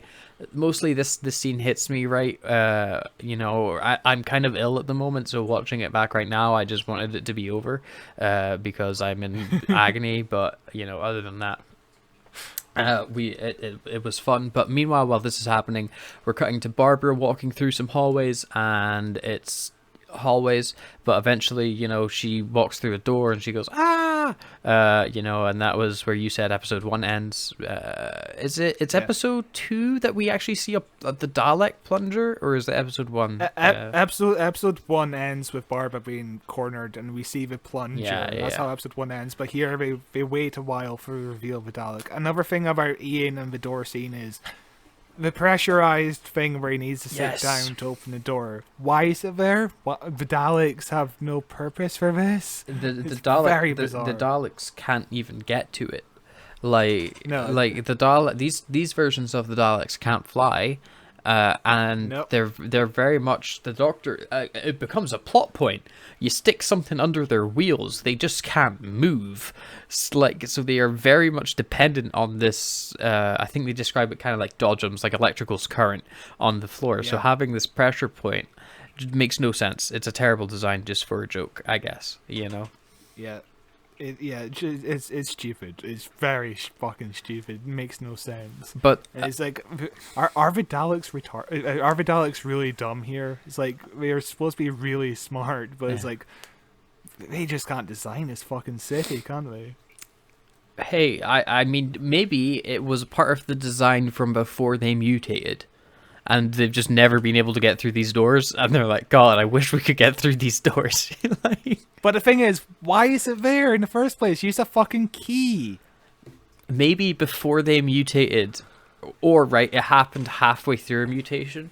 So at a certain point, because they used to look like regular people, and then they turn into terrified little squid guys, right? So presumably there's a middle mutation where they're giant squid people, and so at a certain point they could just press that button and stretch the rest of their body through the door, and it was like super cool, and it was the thing everybody was doing, and that's why they designed it. And then but that mutation didn't last very long, and then they became the squid guys inside the Dalek suits, and with that theory I could imagine a lot of these squid Daleks just being cut in half because the door fucking closes in on them.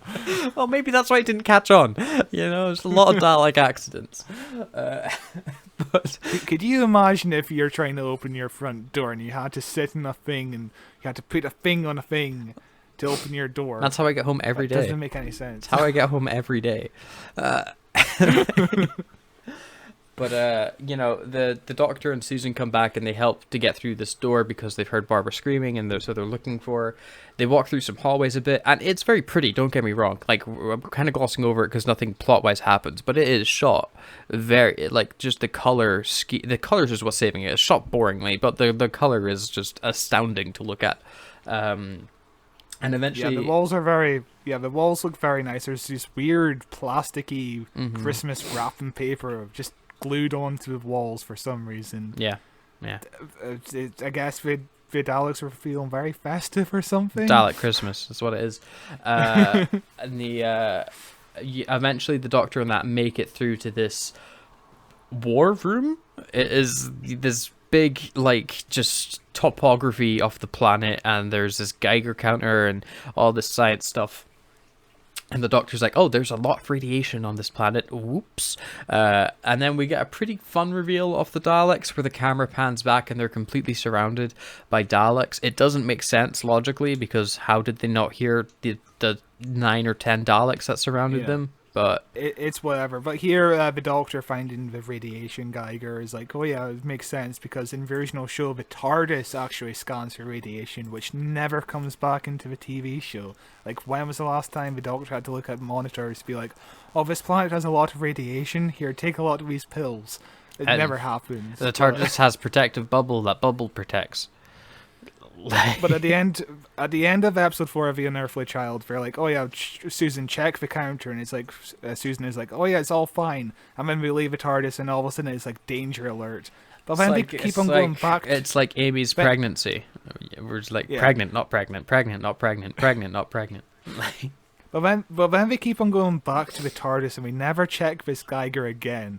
So I guess it makes more sense for it to be in the the Dalek city. It would make sense for the Daleks to be checking the radiation because obviously it's one of the reasons they mutated was this huge. Yeah. So they're like, oh my god, we've got to figure out what's wrong with this planet. But the Daleks come in, and the first time I watched it, I did not notice their blinking lights, probably because I wasn't paying attention.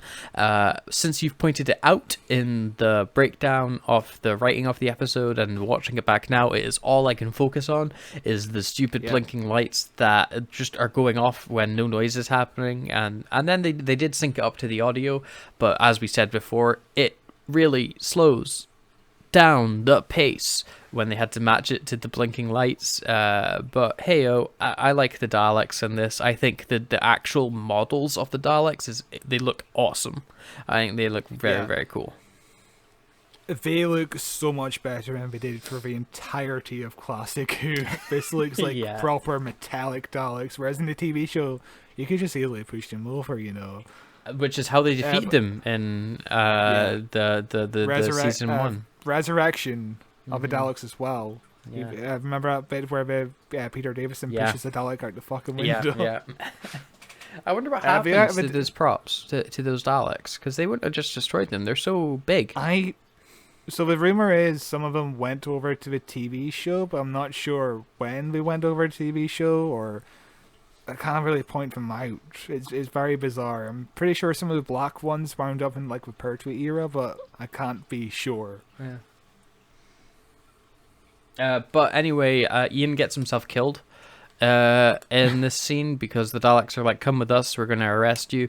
And Ian's like, ha ha ha, no. And I don't understand what his plan is here, but he decides to run at a Dalek and it just shoots him. And then another Dalek shoots him for good measure. And they're like, oh, well, don't worry, we set our phasers to stun, I guess. Which is very odd for the Daleks because nowadays it's just like, oh yeah, we're just going to exterminate you. Yeah. When was the last time they disabled someone? Never. I can't think of a single time that they. The only time I can think of them not zapping someone dead is when they sucked that guy into the plunger. Yeah. Which was the only time we ever used the plunger. But here, the Daleks, some of them have claws. Mm-hmm. What do you think about the claws? I like the claws. To me, it just reminded me of that time where you see a Dalek that's got a blowtorch. Every Dalek can be customized for whatever tool it needs. Some have claws, some have plungers, whatever. Doesn't bother me. It's like a Barbie. Just that one Dalek had a minigun. In at New Year, so customize your Daleks like a Barbie doll. But the Doctor in that they get led into a cell where they're like, boy, we sure are arrested. By the way, radiation poisoning is affecting us terribly at the moment, which is whatever. It doesn't play into much for this film. Yeah, we open up the scene with Barbara being like, oh my god, thank god you're here, and it's like, Barbara, this means we're prisoners too. It's not that good of a moment. What's amazing about Barbara at the moment is if you break down the scenes that she's done, she says, Ian's coming, then she leaves, and she comes back and they're on an alien planet, and she's like, oh, let's go to the city. And then she leaves everybody, walks down a hallway and gets arrested. And then she sits in a cell and somebody shows up and she's like, God, I'm glad you're back. she's you know, and she's not a terrible actor either. She's just underutilized massively, which is a shame. In the original story, Barbara doesn't do much either, but there's a moment where Barbara could do something, but we'll get to that. Where there's a moment where Barbara could use her intelligence to do something, and it's like underutilized here as well. It's like Barbara isn't a character. Susan is a decent character here, but even her in the original show, her character arc was, oh yeah, she's really scared at the start, and then she becomes very brave. But here it's like, oh yeah, she's brave from the very start. Basically, there's no character arc. She's brave to the start to the end. She's just the Doctor's fun friend, like. And in the TV show, Ian is like he gives this big motivation speech to the Fowls, and here it's like, oh yeah, oopsie, I fall over. That's his storyline. Perfect. Nobody gets character arcs here. Perfect adaptation. So we get to some Daleks who are having a very slow conversation, as the Daleks do, and they're basically talking about nothing the entire time. They're fucking giving exposition. We're like, oh yeah, we are stuck in these machines. We cannot go out to the city, and it's like, yeah, you don't need to tell each other this. I'm presuming you're aware of what your status is. It's like if I sat here and was like, oh yeah, you and me, Matthew. Did you know we're recording a podcast right now? No, like we're talking about Doctor Who the movie. I'm gonna need to listen to somebody explain to me what a podcast is. Feel free. You should listen as well. Here we go. Let's listen to them right now. You know, like, because they then go, our prisoners might be talking about something. Let's listen, and then listen for a few minutes on the security footage to whatever it is the Doctor's talking about, or sorry, Doctor Who is talking about. It's not the Doctor. My mistake. Yeah, I find all these Dalek scenes to be the worst scenes. I like when they're moving and not talking. Whenever they talk, my eyes glaze over. Yeah, they basically talk at one syllable per second, so they talk like this because the lights are very slow, but sometimes they speed up like this. Yeah, exactly right. But the Daleks come in and they basically say, hey, everyone's dying of radiation. You need to go out and get some medicine or whatever it is, and one of you need to do it. And for whatever reason, Susan's the only one healthy enough to leave. They don't really explain why. You'd assume she'd die first because she's the smallest. Yeah, in the TV show, obviously Ian is paralyzed. The Doctor is in a coma because he's very old. I think Barbara is also very ill. And Susan's like the only person who feels okay, I guess, because she's alien. A young Time Lord. Here she's human. Yeah. But I think a good comic relief moment would have been everybody looking at Ian and him being like, oh my god, you want me to go out there? I mean, all of a sudden he just tries to stand up and falls over. Or instead, Instead, Ian volunteers and then falls over. He has like a brave man moment. His character completely changes from the bumbling idiot to this really calm and collected dude very soon. Yeah. The moment where he's like, oh yeah, I'll volunteer is directly from a TV show, which is like, that's not how you write Ian in this movie, though. Why are you writing him as a hero all of a sudden? He's a coward. What are you doing? He's so much a coward. Susan, the 10-year-old girl, called him a coward a few scenes ago. Like, she literally went, you're a coward. But Susan is the one that ends up having to volunteer. Everybody else kind of weakly is like, no, come back. Oh, stop. And the Daleks lead her out into this very, very spectacularly wide set at the edge of the city, and she has to slowly climb down the rocks. It's beautiful to look at. Maybe it goes on a bit long, but it's ridiculously big. And there must be some visual trickery going on there somewhere. If the camera feels like it's like 40 or 50 feet back, it's incredible how small she is on the image. It's like, this set is obviously massive. It's the biggest in Europe, and they're making good use out of it. Yeah, it looks amazing. And then we get quite a few minutes of her walking through the woods and nothing much happening but music playing and, general themes. But it's so nice to look at. You don't even mind. You don't even mind, because it's some of the best stuff. from what I remember in the TV show, they play this out as well, but it's even longer, and it's just awkward shots because the studio is so small. So it's just basically Carol Ann Ford running in front of the camera, and the background is just repeating like a Flintstones episode, and she's screaming the entire time. Whereas here, Susan is like, oh yeah, not making any noise, which is very peaceful for my ears. I like it a lot. Your ears aren't sore, and your eyes get to appreciate the visuals. It's great. This is also where we find out where Ian finds out, he figures out what's wrong, and that the doctor was lying about the mercury, and he's super chill about it. He's like, yeah, whatever. The doctor lied, and we're all doomed. Straight out of the TV show. He's not, or like maybe not line for line out the TV show, but the characterization. He's no longer bumbling fool. He's no longer a bumbling fool. In the TV show, he's calm and collected kind of in this moment, because he's thinking more about, okay, how are we going to get out of this situation? We can't be angry at the doctor because that would just waste time. But, in the TV show, he's also very angry at the doctor. He's also a hero, whereas here it's like, this feels out of character for the bumbling idiot who just sat on chocolate like half an hour ago. Yeah.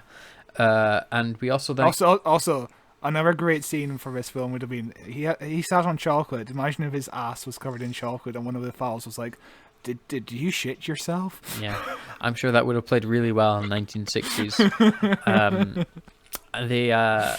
We also get a great scene with the Daleks, where the Daleks go, by the way, we're bad guys, and we're just going to let the good guys die. We're not going to give them the medicine because we're the bad guys.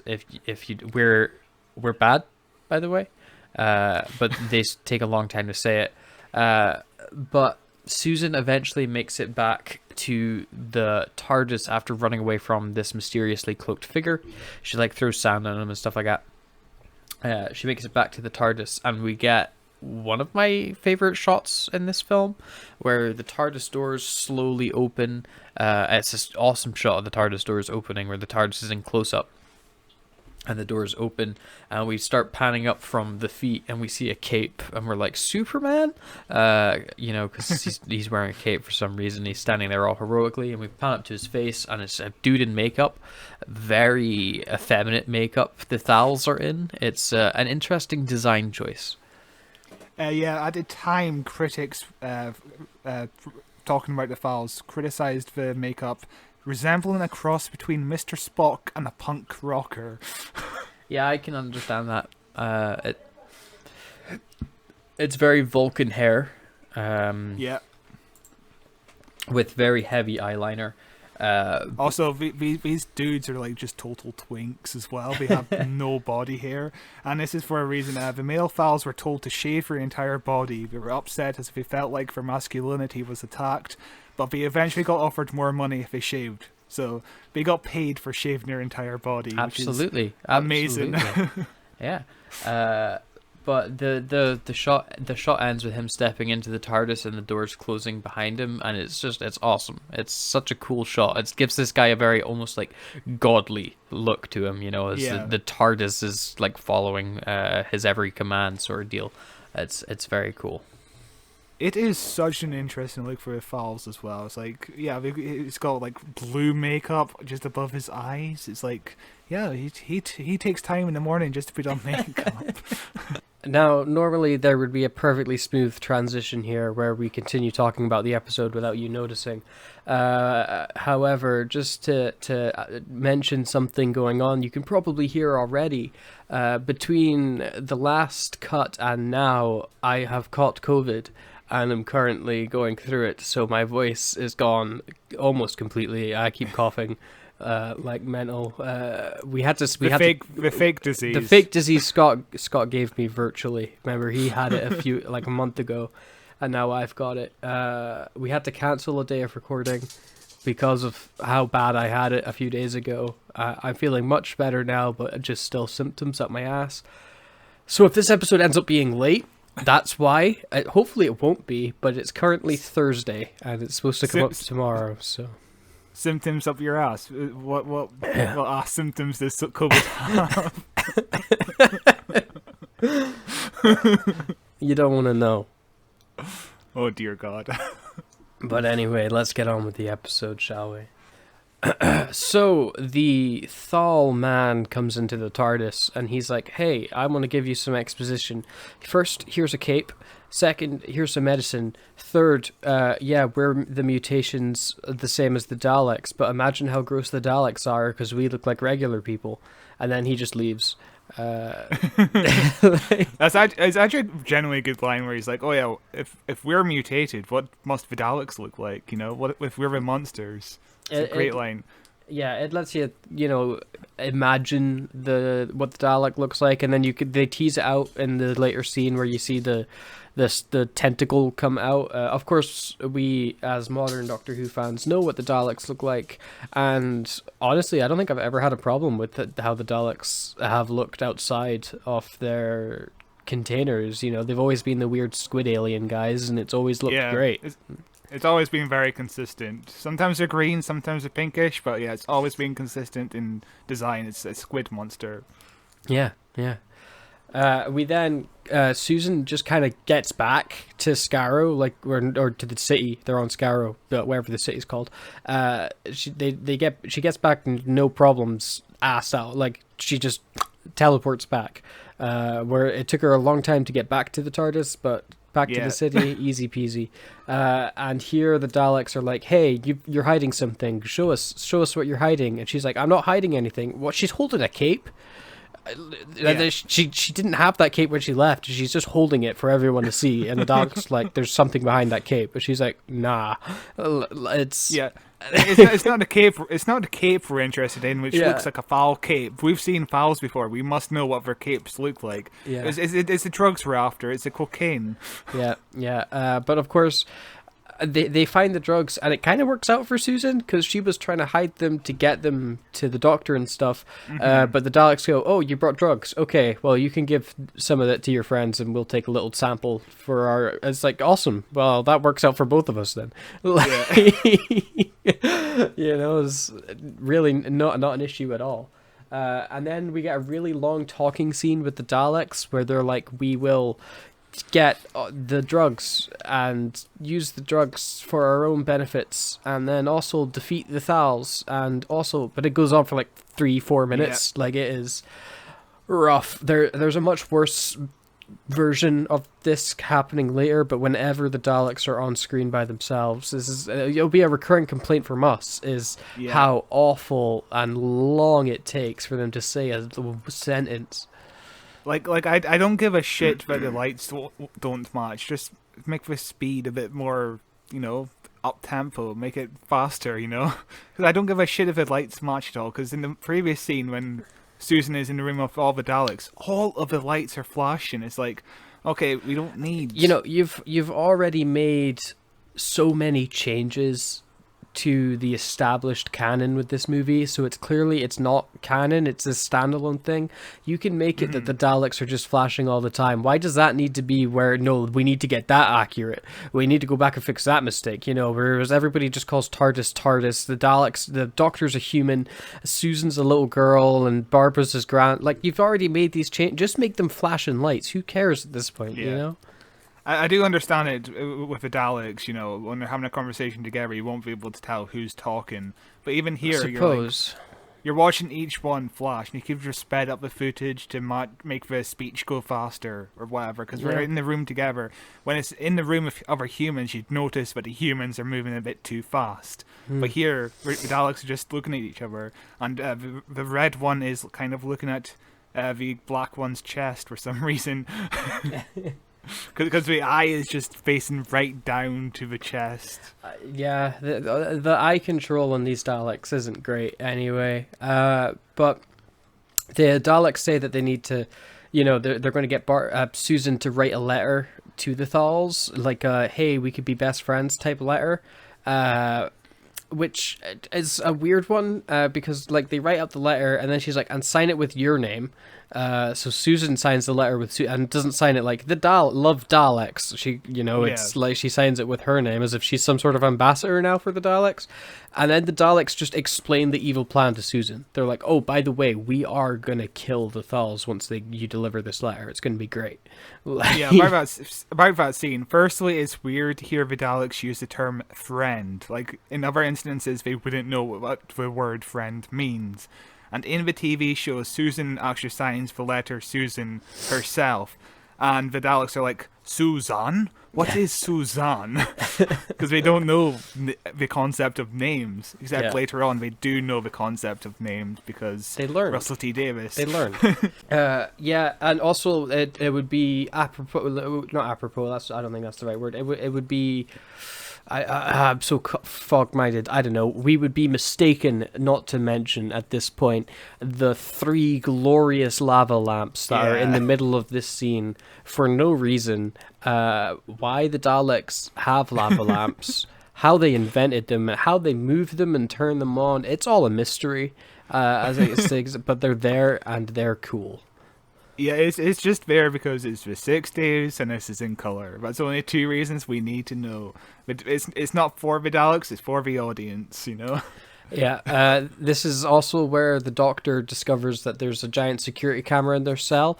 We will see the security camera in the next scene. How they didn't see it until this point, shocking. But they see the security cam.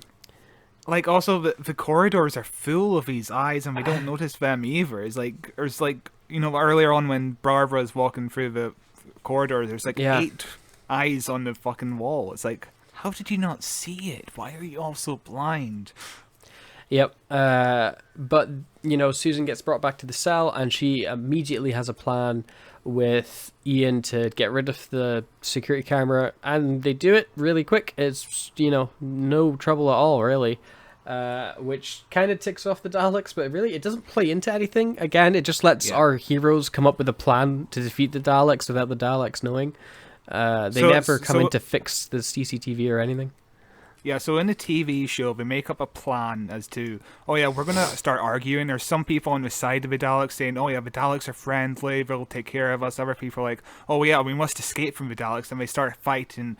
Susan gets on the back of Ian, takes off the camera without mentioning she's going to take off the camera. Whereas here, Susan's like, we'll be able to talk without them seeing or hearing us, as the camera is still connected. So the Daleks can still hear her doing it intentionally. It's very bizarre change of script here. Yeah. We also we then cut back to the Thals for one of the few scenes where we're with the Thals and not with our human companions, and the Thals are like, "God, we're gullible, aren't we? Yeah, we're all gonna get murdered by the Daleks," because they're like, we're starving at this point, and if things fall through with the Daleks, we're gonna have to travel across a desert to get back to where our people are from, or where we think our people are from. So, and if the Daleks have food, why wouldn't they give it to us? Ha ha ha! I'm sure they're friendly.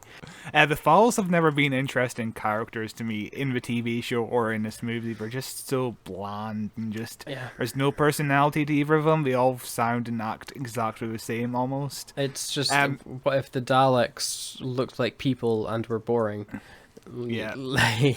So the interesting thing about this is the woman Thal it's not her actual voice. She wasn't available to do ADR, so somebody else came in to dub over her, which is kind of distracting in a way. I didn't notice. Apparently, when watching the movie at the premiere, she found the experience very alienating. Just to watch and see your face someone and else's not have voice. your voice. Yeah. I can imagine. Then the next scene we are back in the cell, and everybody's trying to come up with a plan. They're like, how exactly do these Daleks work? Well, there's this smell in the air that you get at Dodgems. Have you ever noticed a smell? It must be some sort of 1960s health and safety nightmare, because I don't think I've ever noticed, oh yes, that's the smell of Dodgems at this circus. Yes, that's the static electricity in the air. Well, I haven't been around Dodgems in maybe 15 years, so I can't quite remember if there's a distinctive smell. It's probably a 1960s thing, yes. Yeah, it's probably just, this is going to catch fire at one point. But yeah, Dodgem's line is a line directly from a TV series, and when I was watching that, I was thinking, oh my god, it makes so much sense why Peter Capaldi winds up riding the Daleks like a Dodgem in Series 10 or 9. Like, how did I not make that connection before? And, you know, they come up with this plan that Susan's still holding this cape, because the Daleks were like, sick cape, you can keep it.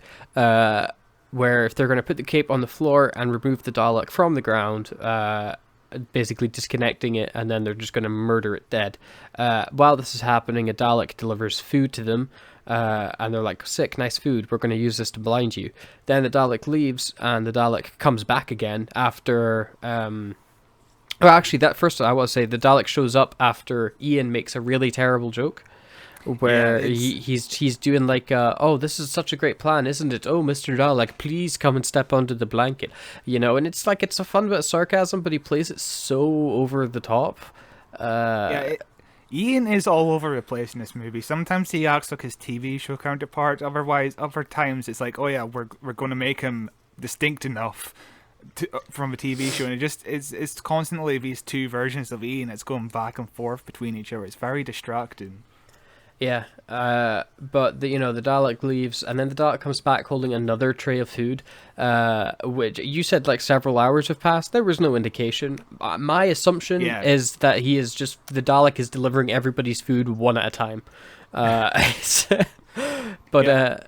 I would just presume it's like a couple of hours later. As to the plan with the food, this is the part where it's like, oh yeah, Barbara has been underwritten in this movie, because in the TV show the plan was, oh yeah, we're going to scrape the bottom of Susan's shoe and collect all the mud and put it in this bowl of water, and we're going to make a big muddy substance to put over the Dalek's eyes. Here she's just like, oh yeah, this food is like mud, I'll just put it on her eye. Yeah. It's like, it makes her less smart, this plan.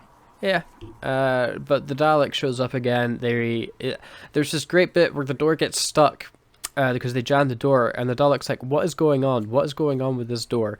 I'm so confused. And then Barbara's like, Dalek, and the Dalek goes, yes. And it's just like, yes. It makes me laugh every time. Like, he was curious as to what Barbara was going to say. He was like, oh, could you help me with this door problem? Have you figured out what the solution is? Yeah. Yeah, it's amazing. But yeah, the bit before that, where the doors keep on closing, there's a great bit of subtle comedy. Every time the doors are completely shut, they start celebrating. Yeah. I mean, the doors start opening again, we just stand in their normal positions. So Barbara rubs her food in the Dalek's eye, and it starts freaking out, and then they start all pushing on the Dalek to get it onto the cape, and the Dalek the whole time is going, help, somebody help me, help, and it's pretty traumatizing listening to that Dalek begging for its life, as our heroes mercilessly kill it.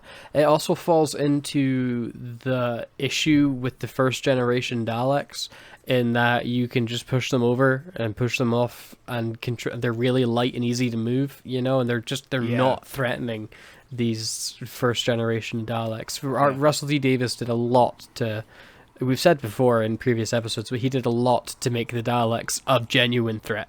The first time you see the Daleks in the modern series, you get to see the bulletproof thing they have over them, which is something this classic series never really did. It's like, oh yeah, we could just push a Dalek out the window and it'll be fine. It also in the struggle, it doesn't ever try to use its weapon either. It's just like, oh yeah, help me. Doesn't try to defend itself. Like, what the fuck? I think it shoots once or twice, but like at nobody, because everybody's like round the back of it, and it's just completely incapacitated. But they manage to stop the thing. They tell Barbara and Susan to go to lookout while the Doctor and Ian open up the Dalek. How they know how the Dalek opens up, and how they know, one, that they can do it, and that there's going to be a little guy inside they can pull out, and that there's going to be a seat inside that they can drive. Don't worry about it. And also during this whole scene, I'm just looking at Barbara in the background. There's a point where she looks at a wall to be like, is there a Dalek around here? At the wall? They could be there's anywhere. some weird acting back there. They could be anywhere. But they remove the Dalek from inside, and Ian climbs in, and they lock him in. And then we get a very nice shot of the Dalek squid arm kind of coming out. It's interesting one in this. It's got like 3 claws, which is not really a design that comes back in the Daleks. They tend to keep the more squid-like tentacles, but the Daleks with claws isn't interesting. Yeah. Yeah, I suppose it makes them a bit more threatening when they're actually outside of the case. You know, they could defend themselves somewhat rather than just being blobs. But this Dalek never comes back again, so don't get too attached. No, yeah, even in TV shows, like, whatever happened to this Dalek? Did he find his way back into another case or something?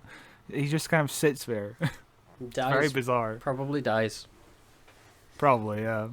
Rest in peace. So, inside the Dalek, Ian is escorting everybody else down the hallway when they run across another Dalek. And Ian has to do some improvisation, being like, "Oh, these are my prisoners, and I'm escorting them elsewhere in the building." And the Dalek's like, "I didn't hear anything about that. I don't believe you." And then Susan actually saves the day here, which I liked. Was with she started being like, "Oh no, I don't want to go with you." Tries to run away, and it causes the other Dalek to apprehend her, and Ian to be like, "Hey, help me escort these people, will you?" And I thought it was a pretty clever little plan. It was nice, you know. Susan in this is really good. Barbara is blank slate. You know, Barbara could have done this, and it could have given her one thing in the movie to do, you know.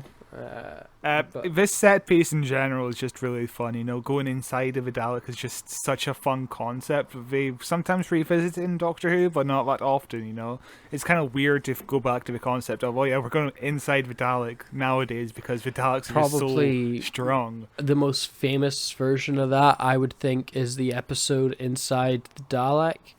Where Peter Capaldi makes himself a little man, and he goes inside the Dalek. There's also like that third episode. There's also that episode for next season where Clara is actually inside of a Dalek as well. Where the souffle? Oh, the one where they just say like they exterminate whenever they're like, I feel sad, and then it's like exterminate. Like, I really don't like that episode. It's so fucking dumb. It's okay. The episode was half good. Dalek canon, for the most part, it's like Doctor Who canon. Well, I mean, it literally is Doctor Who canon, but it's like Time Lord canon. It's muddy and half makes sense, and the other half is like, it's like, oh yeah, suddenly there's like 1 million Daleks and you can never get rid of them. Yeah, from like the original 4, you know. But yeah, here Susan is just like, oh yeah, I'm going to put my arm inside your little hook because obviously the Dalek prop cannot do that, so she has to effortlessly do it as well. Yeah, but they escort them into this elevator room, and then they're like, okay, you leave, Dalek, and I'll escort them up. And the Dalek's like, okay, no problem with me. It leaves, and then they lock the door, and then that Dalek sends a message to the base being like, hey, I just helped escort the prisoners, look at me. And then the prisoners at the base, the other Dalek's like, what? We didn't tell the prisoners to get escorted. And that Dalek's like, oh no. It's a very convoluted sequence. And then... yeah. What you just said is actually more entertaining than the thing itself, because in the movie it's just like half a minute of, oh yeah, I'm going to turn around to the machine, push the button to talk to the other Daleks, I'm going to talk to the Daleks very slowly, I'm going to turn back and sound the alarm.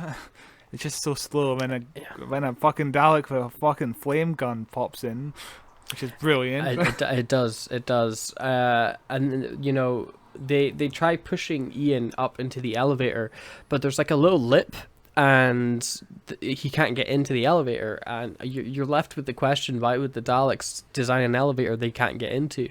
Yeah, it's like the elevator isn't all the way down properly, because later on a Dalek does use it. Why not just press the down button and make it come down a little bit more? Yeah, it doesn't make any sense. Yeah, but then they're like, it's okay, you can just come out the suit, Ian. But he can't because he is stuck in it. And then they're like, well, bye, Ian. And everybody else climbs into the elevator and escapes as the other Dalek starts cutting a hole through the door in a pretty good effect. Doctor Who has always done cutting through doors very well. And, you know, it cuts through the door and just shoots Ian dead. He just explodes, which it was a pretty decent looking effect. I like how the Dalek didn't hesitate. Like, as soon as that door drops, it just shoots. It doesn't ask questions or do anything. It just fires, which felt very Dalek to me. But Ian's death is immediately undermined by Ian's immediate resurrection. As he's coming up in the elevator, he's just a bit sweaty, and they're like, "How did you escape, Ian?" And he's like, well." Like, he doesn't explain it. In the TV show, it takes longer for the Daleks to get through the doors because we start off with the top in the movie, and we just leave the top. We don't do the sides. But in the TV show, we do the sides. We do the whole door. So it takes even longer for the Daleks to get through the door. Whereas here, it's like, we're done in like 30 seconds, and it doesn't make any sense for Ian to escape. Yeah. In the TV show, it makes more sense because it took longer for the Daleks to get through. But, you know, they have to condense it down somehow. Yeah. But they then have the conundrum of the Daleks are coming up the lift because, by the way, they can get in the lift now. And they're like, how are we going to stop this? And Ian's got the solution of, let's drop something on their head, which they do, and the Daleks all die. And the Doctor's like, well, that's the end of that chapter. And, you know... This is something that makes more sense in the movie because here is like a control panel or something. Why isn't the control panel put on the floor? Why? But compared to the original TV show, where it's for some reason just a giant rock, and they push down the giant rock. Why is it a giant rock? Why does the Dalek need a giant rock? Dunno. Someone's pet. While this is happening, the Thals are climbing up to the city, and they're like, "God, we're going to be best mates with the Daleks. This is going to be wonderful." And the Doctor and that are like, "Hey, we have to go warn the Thals that they're all going to go die." And he like escapes to a certain bit. The geography of this city is non-existent. People are just through corridors and appearing in other rooms and stuff like that. I have no idea of how big any space is, and it all feels quite small. This is what I was saying to you while we were watching it, is it doesn't ever feel like they're in a city. It feels like they're in like one building, like they're in a laboratory. You know, which that's the thing. It's two giant sets, and it feels like they're just right next to each other. It's like a 2-minute walk to get down to where the Thals all are. Yeah. Whereas later on, we just find out, we have to go through caves to get through here and shit like that. Yeah, it's inconsistent for sure. But the Doctor appears and he's like, "Hey, the Daleks are going to kill you," as all the Thals show up and they're like, "What?" And then all the Daleks kill one of the Thals and everybody else runs away. And the Doctor and that run away with them. And now we are with the Thals and it's very green. And it's a very brief conversation the Doctor has with, I'm just assuming this guy's the de facto leader of the Thals. Yeah. And it basically boils down to the Doctor going, "Bye." Yeah. Basically, yeah. You know, it's... Basically the conversation is, our planet has been completely destroyed. We cannot afford to go to the Daleks to try and fight them off because, you know, like, we don't want the planet to be destroyed even more. We just want to live in peace. And as long as the Daleks cannot come out to us, we're just fine living like this. Yeah, and the Doctor goes, "Awesome, I'm going home." You know? Yeah, there's that... He doesn't offer them a trip in the TARDIS at all. It's like... He could take them to that desert they were talking about going in 2 seconds flat, you know? Yeah. And he could fit all of them in, but he's like, "Okay, well, bye."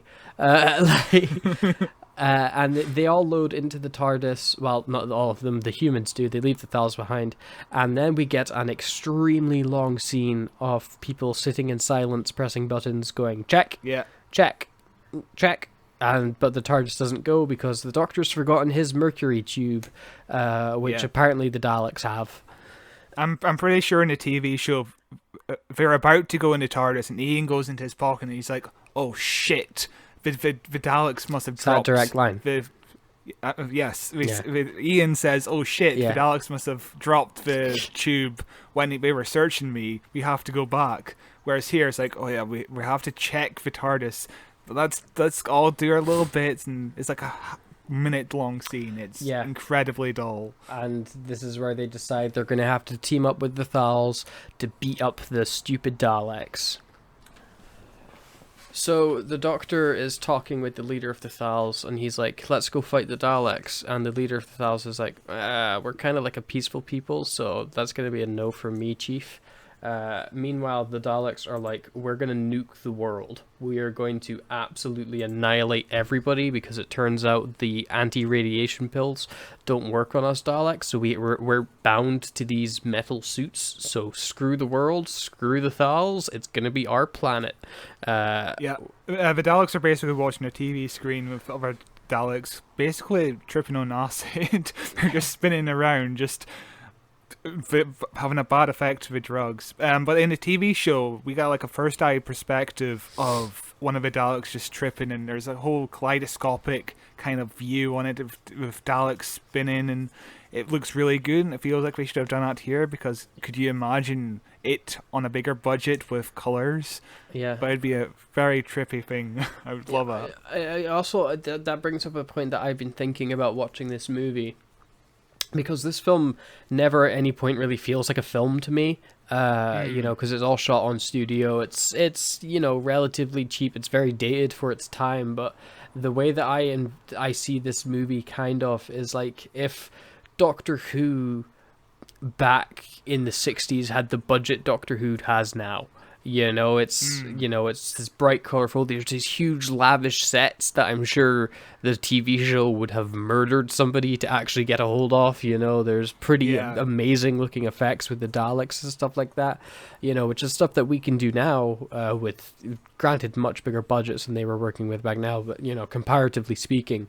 That's kind of how I see this film, is like a bigger budget version. I mean, it is just a bigger budget version of the TV show, but it's like if the TV show had a budget, this is kind of what it would be like. And it's bad mostly. So yeah, this movie, I would say this movie is like almost on like Star Trek level in terms of budget. It feels like Star Trek could have done something very similar. It feels, costume-wise, especially with the Thals, feels very original series Star Trek.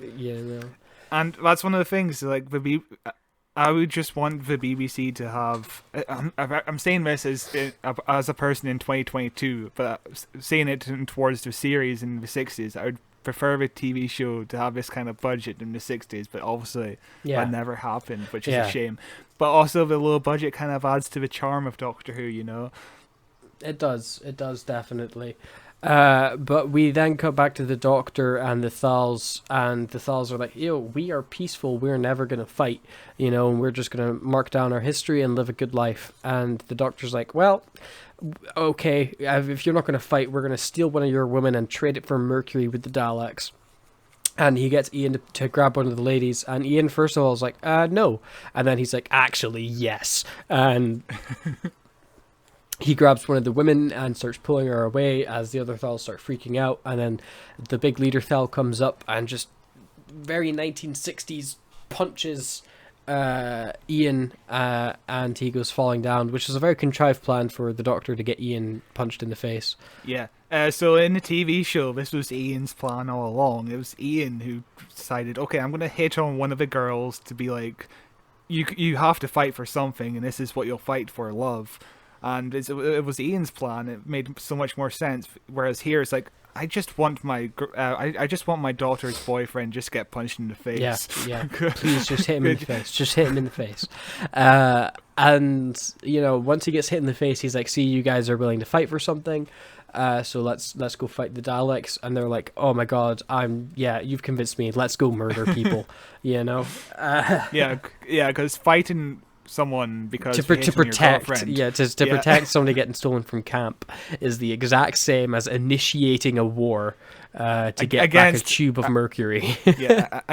Against little mutants in battle tanks, it's not comparable. Exactly the same thing. And they start coming up with this plan.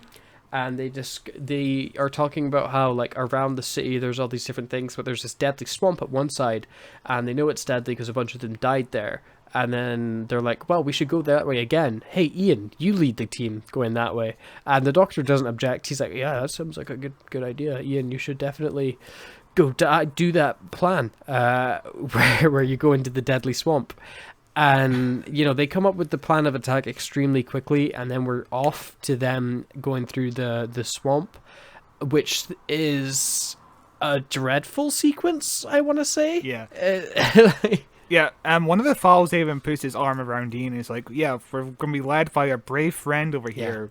Yeah. Brave friend. This version of Ian is anything but brave. If and anything, he just it's the tried to Doctor. steal one of your people. Why would you put him in charge? Why would you trust this man ever again? It's very bizarre. But they're walking through the swamp for like 2 seconds before they're like, oh my god, I'm so tired, we need to rest. And then Ian's like, I'm gonna have a bath. Because there's this he was just warned of like mutations in the water, and he's like, I'm gonna wash my face now. And they're like definitely not up against the clock and trying to stop the Daleks attacking them before they attack, and there's not other teams of people going to attack the city at this time. No, they've got time to stop and have a bath. Nobody's relying on them to surprise attack. But Ian sticks his face in the water, and we get a pretty cool shot where, power to the actor, he is full on taking that water to his eyeballs as they are open up wide. That must have been uncomfortable. Where he's like, oh my god, I saw something under the water, and everybody's like, yeah, it's mutated water, but they eventually find that like the Daleks are drinking this water, like it's got pipes, and another Thal's like, cool, I'm gonna go fill up all our water flasks and you guys go on ahead. And it's like, this is just a terrible plan, what's going on? And then, so everybody leaves this one Thal to go fill up the mutated water, and, they're walking along. One of the Thals gets his foot stuck in some mud, and everybody pulls him out, and then the Thal in the water gets pulled into the water and screams, and everybody runs after him, and it starts, like, bubbling up, because he's obviously dead. So in the TV show, they're just setting up camp for the night, because they've been traveling all day, and they're like, oh yeah, we need to sit down. One of the Thals goes off to get some water, and of course, the same thing happens to that Thal. But the only thing is, the TV Thal didn't see Ian get attacked almost, and he didn't hear anything about that. I mean, also, like in the TV show, it makes sense of why he would go into the water, but here, just like, but you just saw Ian freak out because of what he saw in the water. It doesn't make any sense. Yeah, it's dumb. Also, there's a moon in the very background. pretty moon. A very pretty. It's moon. very pretty. Some very pretty set paintings here. Yeah, definitely. So we're with Ian in that, and there's like this really big hill, and then everybody on set went, this should take minimum 3.5 minutes for them to climb up. Yep. Minimum. And so we watch 4 people climb up the side of a cliff for a very long time. And there is no tension. There's no tension at all. And it's a masterpiece. There's one point where they were lower on the mountain. Yes. And then they took a step up, and oh my god, they got a little bit higher. Wow. And yeah, I was on the edge of my seat. Yeah, there's one point where Ian almost didn't make it up, but then he made it up. Very exciting. But the best part of this scene is actually the matte painting. They occasionally cut to a wide shot, and there's a beautiful matte painting made by Ted Samuels, and it is amazing. It's like a Doctor Who annual cover. It's brilliant. I love it. Even though it does look a bit cartoony, but it's the 60s. We then get a very slow scene with the Daleks. I like the staging. It's very Third Reichy with all the Daleks lined up, but it's just a general war speech. It goes on too long. Especially the opening low shot of the Dalek. It very much looks like a Nazi. But the best part of this is getting to see all the Dalek props in one room. There's like 18 Daleks compared to the original 4 Daleks in the original TV show. And, the original TV show also had paper, cardboard cutouts of Daleks, which did not look good, so I'm glad we didn't do it here. It looks very nice, seeing all the Daleks in one room. And then we get the punch heard across the world as the away team, let's call them Ian and Barbara and the Thals, are inside some tunnel. One of the Thals is like, the Daleks are going to kill us, I'm going home. And the other Thal's like, no, you're not. And he just punches him. Again, the Thals are peaceful people. But that punch causes this huge rupture above them as stones start falling. Like, the punch is so powerful, it destroys their surroundings and causes a cave-in where they become trapped. It's incredible. It reminds me of every TV show where sound can all of a sudden cause an avalanche. It's like, what the fuck? How does this happen? It's just a punch. How? But okay. Yeah, it's just that powerful. It's like that scene in the Simpsons movie where Bart is clapping outside at the mountain. But meanwhile, while this has been happening, we've been cutting back to the Doctor and the Thals. And the reason I've not really said anything about them is because they're just sitting around like, God, we don't have a plan. I don't know what to do next. Which is interesting that they sent Ian on his death mission when they didn't figure out what they were going to be doing before then, you know? Like the Doctor's a scientist. He could come with them, come up with a plan or something. It's very bizarre. If their only plan is to go through the swamp, send everybody through the swamp, why would you send some and then be like, we'll figure out a plan halfway through. You guys don't worry about it, you know? But yeah, the Doctor is just sitting around making cakes, well, burning cakes, actually, as Susan points out. It's like, okay, you've just been sitting here making cakes the entire time. Okay, it's a bit of a weird thing to do. Yeah.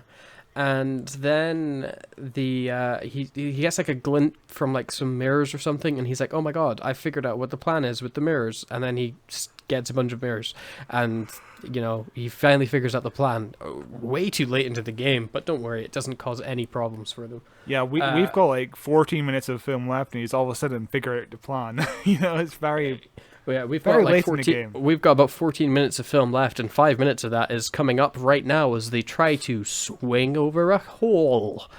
So the away team are like, oh, there's a big gap, let's jump, and let's do it one at a time, very slowly. And it goes on forever. As we were saying when we were watching it, it's much worse in the TV show, but I would just cut this out if I was making this. It is such obvious filler, and it's dreadful to watch, and it just kills the pacing. That's and the pacing's been bad, but this really kills it.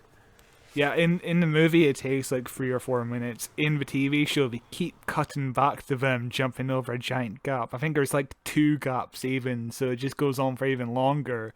It is just... This is like episode 6 of a TV show, and that's the worst part of the Daleks in the TV show.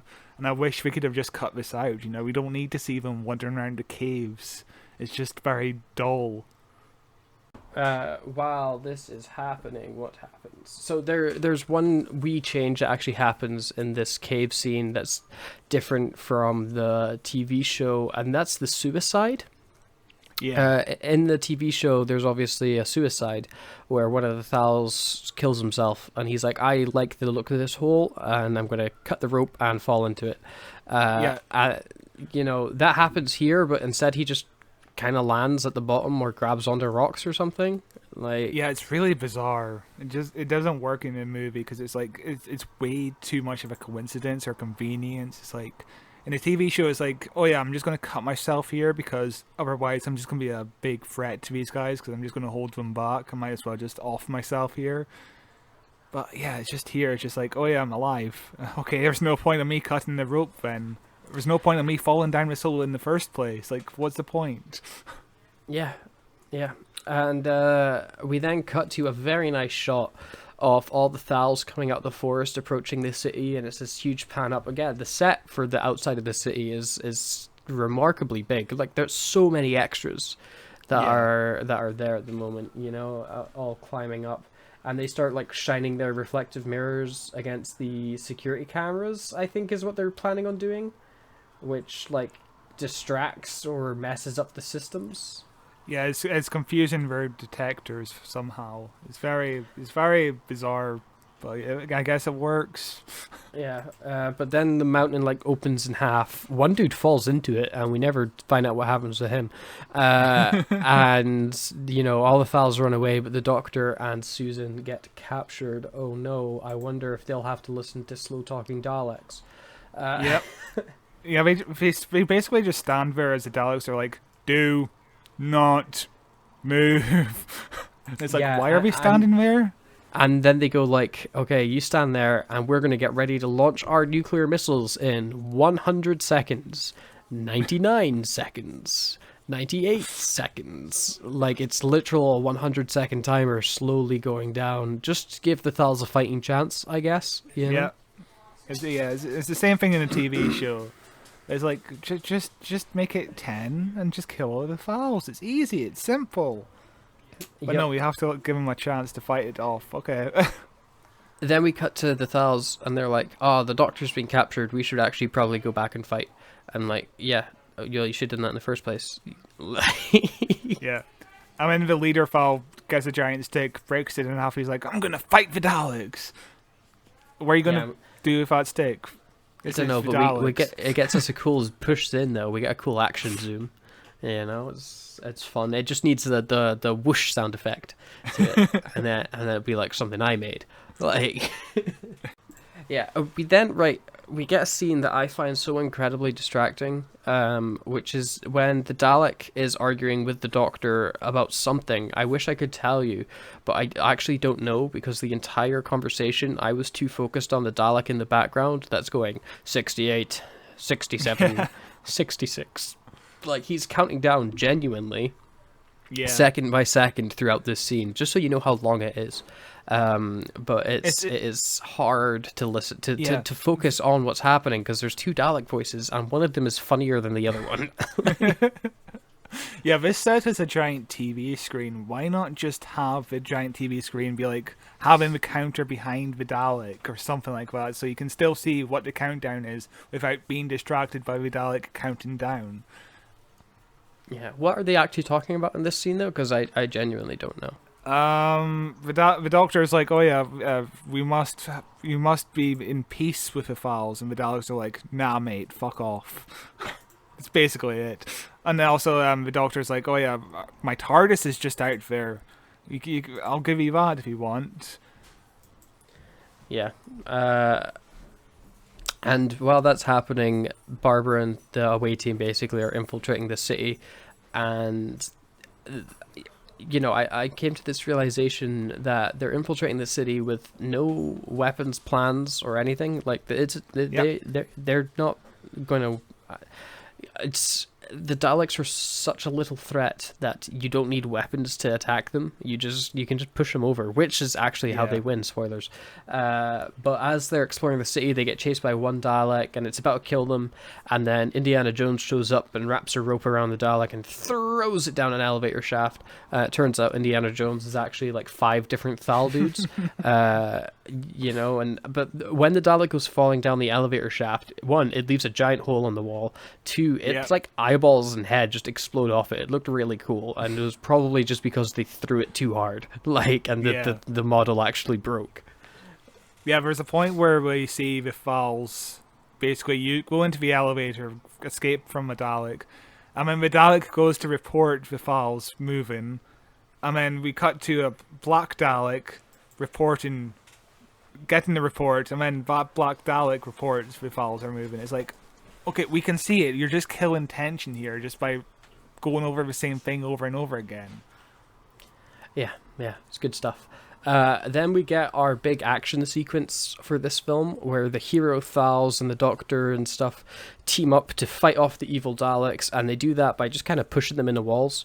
They just start shoving the Daleks around and making them shoot each other and stuff like that. It's a depressing end to the film. It's a really unengaging action sequence, which I guess is part of the problem with this first generation of Daleks, and they just didn't know what to do with them really, to how to make them threatening, but they just kind of push them around. They stop the nuclear bomb at 3 seconds before it explodes, and Ian's like, "Oh, that's my lucky number, 3, hey.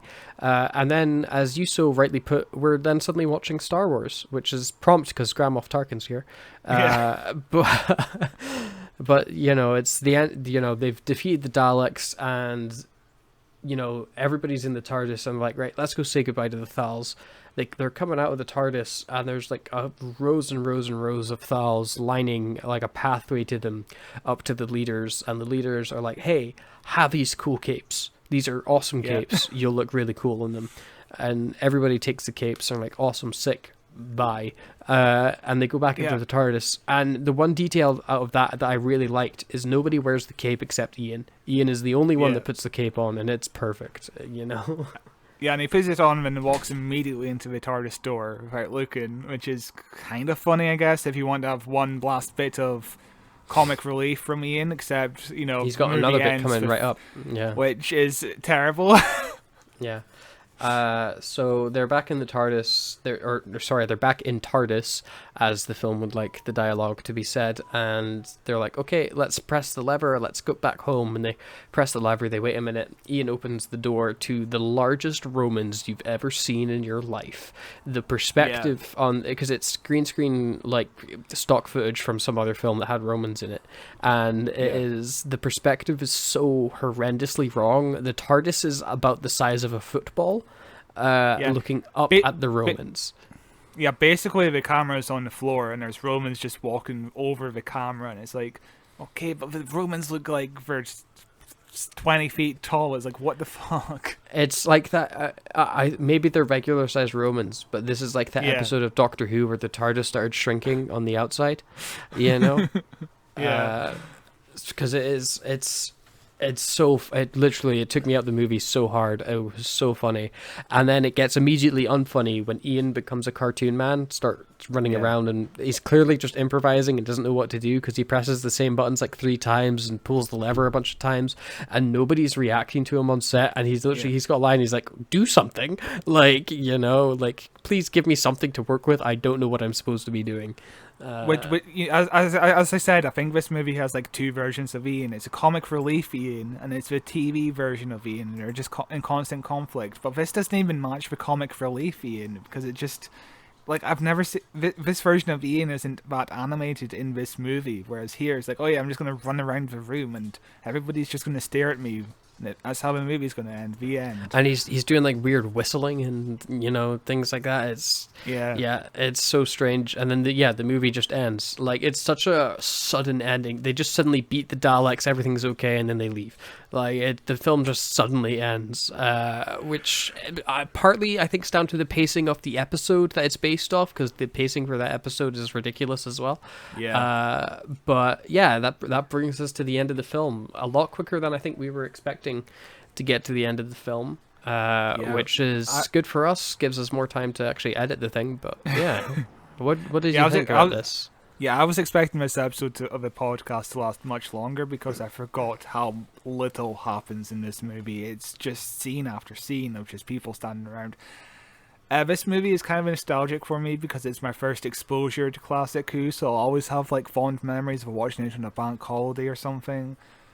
The movie isn't that great. I think the sequel is a lot better. It's just, it's more of an intrigue in terms of like how it got made, because it's not related to the TV show. It's the first time the Daleks were seen in color and all that. As a movie, I would just say watch the TV show instead. This movie is just like, I can't recommend this movie at all, really. What about yourself? Yeah, so I suggested that we watch this for the anniversary of our podcast, because I was like, this is, a Doctor Who oddity that I know almost nothing about. I had seen clips of it, and I had seen bits of it on TV when I was young and didn't really understand what was going on. And it is just as incomprehensible and boring as I expected it to be. It is dreadful in almost every way except for music and lighting. Everything else is pretty bad, and I kind of like it. It's got that Doctor Who cheese, and parts of it feel like Doctor Who, and then other parts feel like something completely different. The pacing, like, there's like parts, I think the pacing at the start is amazing. In the middle it's okay, and then in the end it just falls away. It crumbles and it becomes so boring. Yeah, that's the problem with adapting this from a 7-part story in the first place, though, because if the end of a 7-part story is just like, okay, we could have wrapped this up around episode 4, but instead we're just going to keep going and going and going and going. It just feels like we could have adapted another story or written a new story at least, you know? Yeah, I think the issue that they had was they were trying to capitalize on the Dalek mania. It's a lot easier to adapt a 7-part TV series that is already successful than it is to come up with that original sci-fi idea, because, people loved the Daleks in 1965. I saw a still image on, I think, Reddit or Facebook or something, of the actress that played Susan in the TV show, whose name has left my head, COVID brain. She reading some book or something about Daleks to a bunch of kids, and there's just Dalek memorabilia all around her. Like, Daleks were just the thing this year, so capitalizing on that as fast as possible. I understand why they would just adapt the story, but I think it led to a bigger detriment in the film as a whole, Yeah. And then there's also the fact that there was no videotapes or DVD players back then. There was only one chance to watch the Daleks when it was on television, and this is like the first big chance to rewatch the story again on the big screen in color, colorful Daleks. And yeah, I presume a lot of kids were hyped about this. It's like their Star Wars, basically. Yeah. Speaking of Star Wars, what did you think of Peter Cushing in this movie? Because I really like the softer touch of the first Doctor. I feel like his Doctor is like more of a grandfather type, and I really like his interpretation. I like him. I don't think he's the Doctor. There's moments where he's like reading a comic book where it's like, oh, that's the Doctor, but for the most part, he's just a bland old man. He's like regular, nice old man, but he never does anything, and the first Doctor doesn't do anything that extravagant, but he's weird, he's like constantly fidgeting his fingers and going, but like Yoda. Yeah, but this version of the Doctor doesn't do any of that. He's just like this nice old man, and he doesn't feel like the extravagant personality that we're used to the Doctor having, but it's a very different performance than Grand Moff Tarkin. It's night and day. Sure. Like, but I think that pretty much wraps up this film for us, doesn't it? Yeah, it's been an insane watch. It feels like this was going to take forever to record, but it's going to be a short podcast at the end of it, I think. Yeah, definitely over 2.5 hours, at least, maybe 3 hours at a push. But yeah, so what did you think of this movie? Have you seen this movie before? Let us know by sending us an email at whowatcheswhopod, and we will read it out in our news episode. What else? I'm so dead. COVID, man. Right. So follow us on Twitter at WatchesDoctor, on Facebook at Who Watches Who, on YouTube at Who Watches Who. Podcast is available in video form there and in audio form wherever you listen to your podcast. There is a heap of links in the description. You can follow me at Cloth223, see the stuff I do at youtube.com/messyoutube. What you talk now. What do we got coming up next? Next week we've got the news. And yeah, we're just going to be talking about the news, and especially the casting of Rose for the 60th anniversary. That'll be an interesting talk because there's a whole lot of spoilers and leaks about that we could cover all day. After that, we've got in June, the first week of June, we've got the second season of Christopher Eccleston's Big Finish storylines, which is incredible. Like, he's got more Big Finish stuff than TV shows at this point, which is very strange. And then we've got a very special one. We've got Curse of Fatal Death, which we see is which is a comic relief Doctor Who special, which has like Mr. Bean as the Doctor. It's a very odd one. We've got Hugh Grant as the Doctor. And then the week after that, we've got another alternative Doctor Who story, which is Turn Left. We're very excited about Donna coming back. We're talking about that episode for a change, which will be interesting. It's a good episode. I remember that being a very good episode. Yeah, so we've got a lot of stuff coming up for June. A lot of weird stuff coming up for June. I say weird stuff. There's one weird thing, and then it's like a Big Finish and a regular episode. But June will be a fun month, I think. of the pod, so be sure to subscribe and like and share and, you know, all the regular stuff podcast people or YouTube people or any content you consume ask you to do, you know, you get it. But until then, I don't know, do something else. Bye. Bye.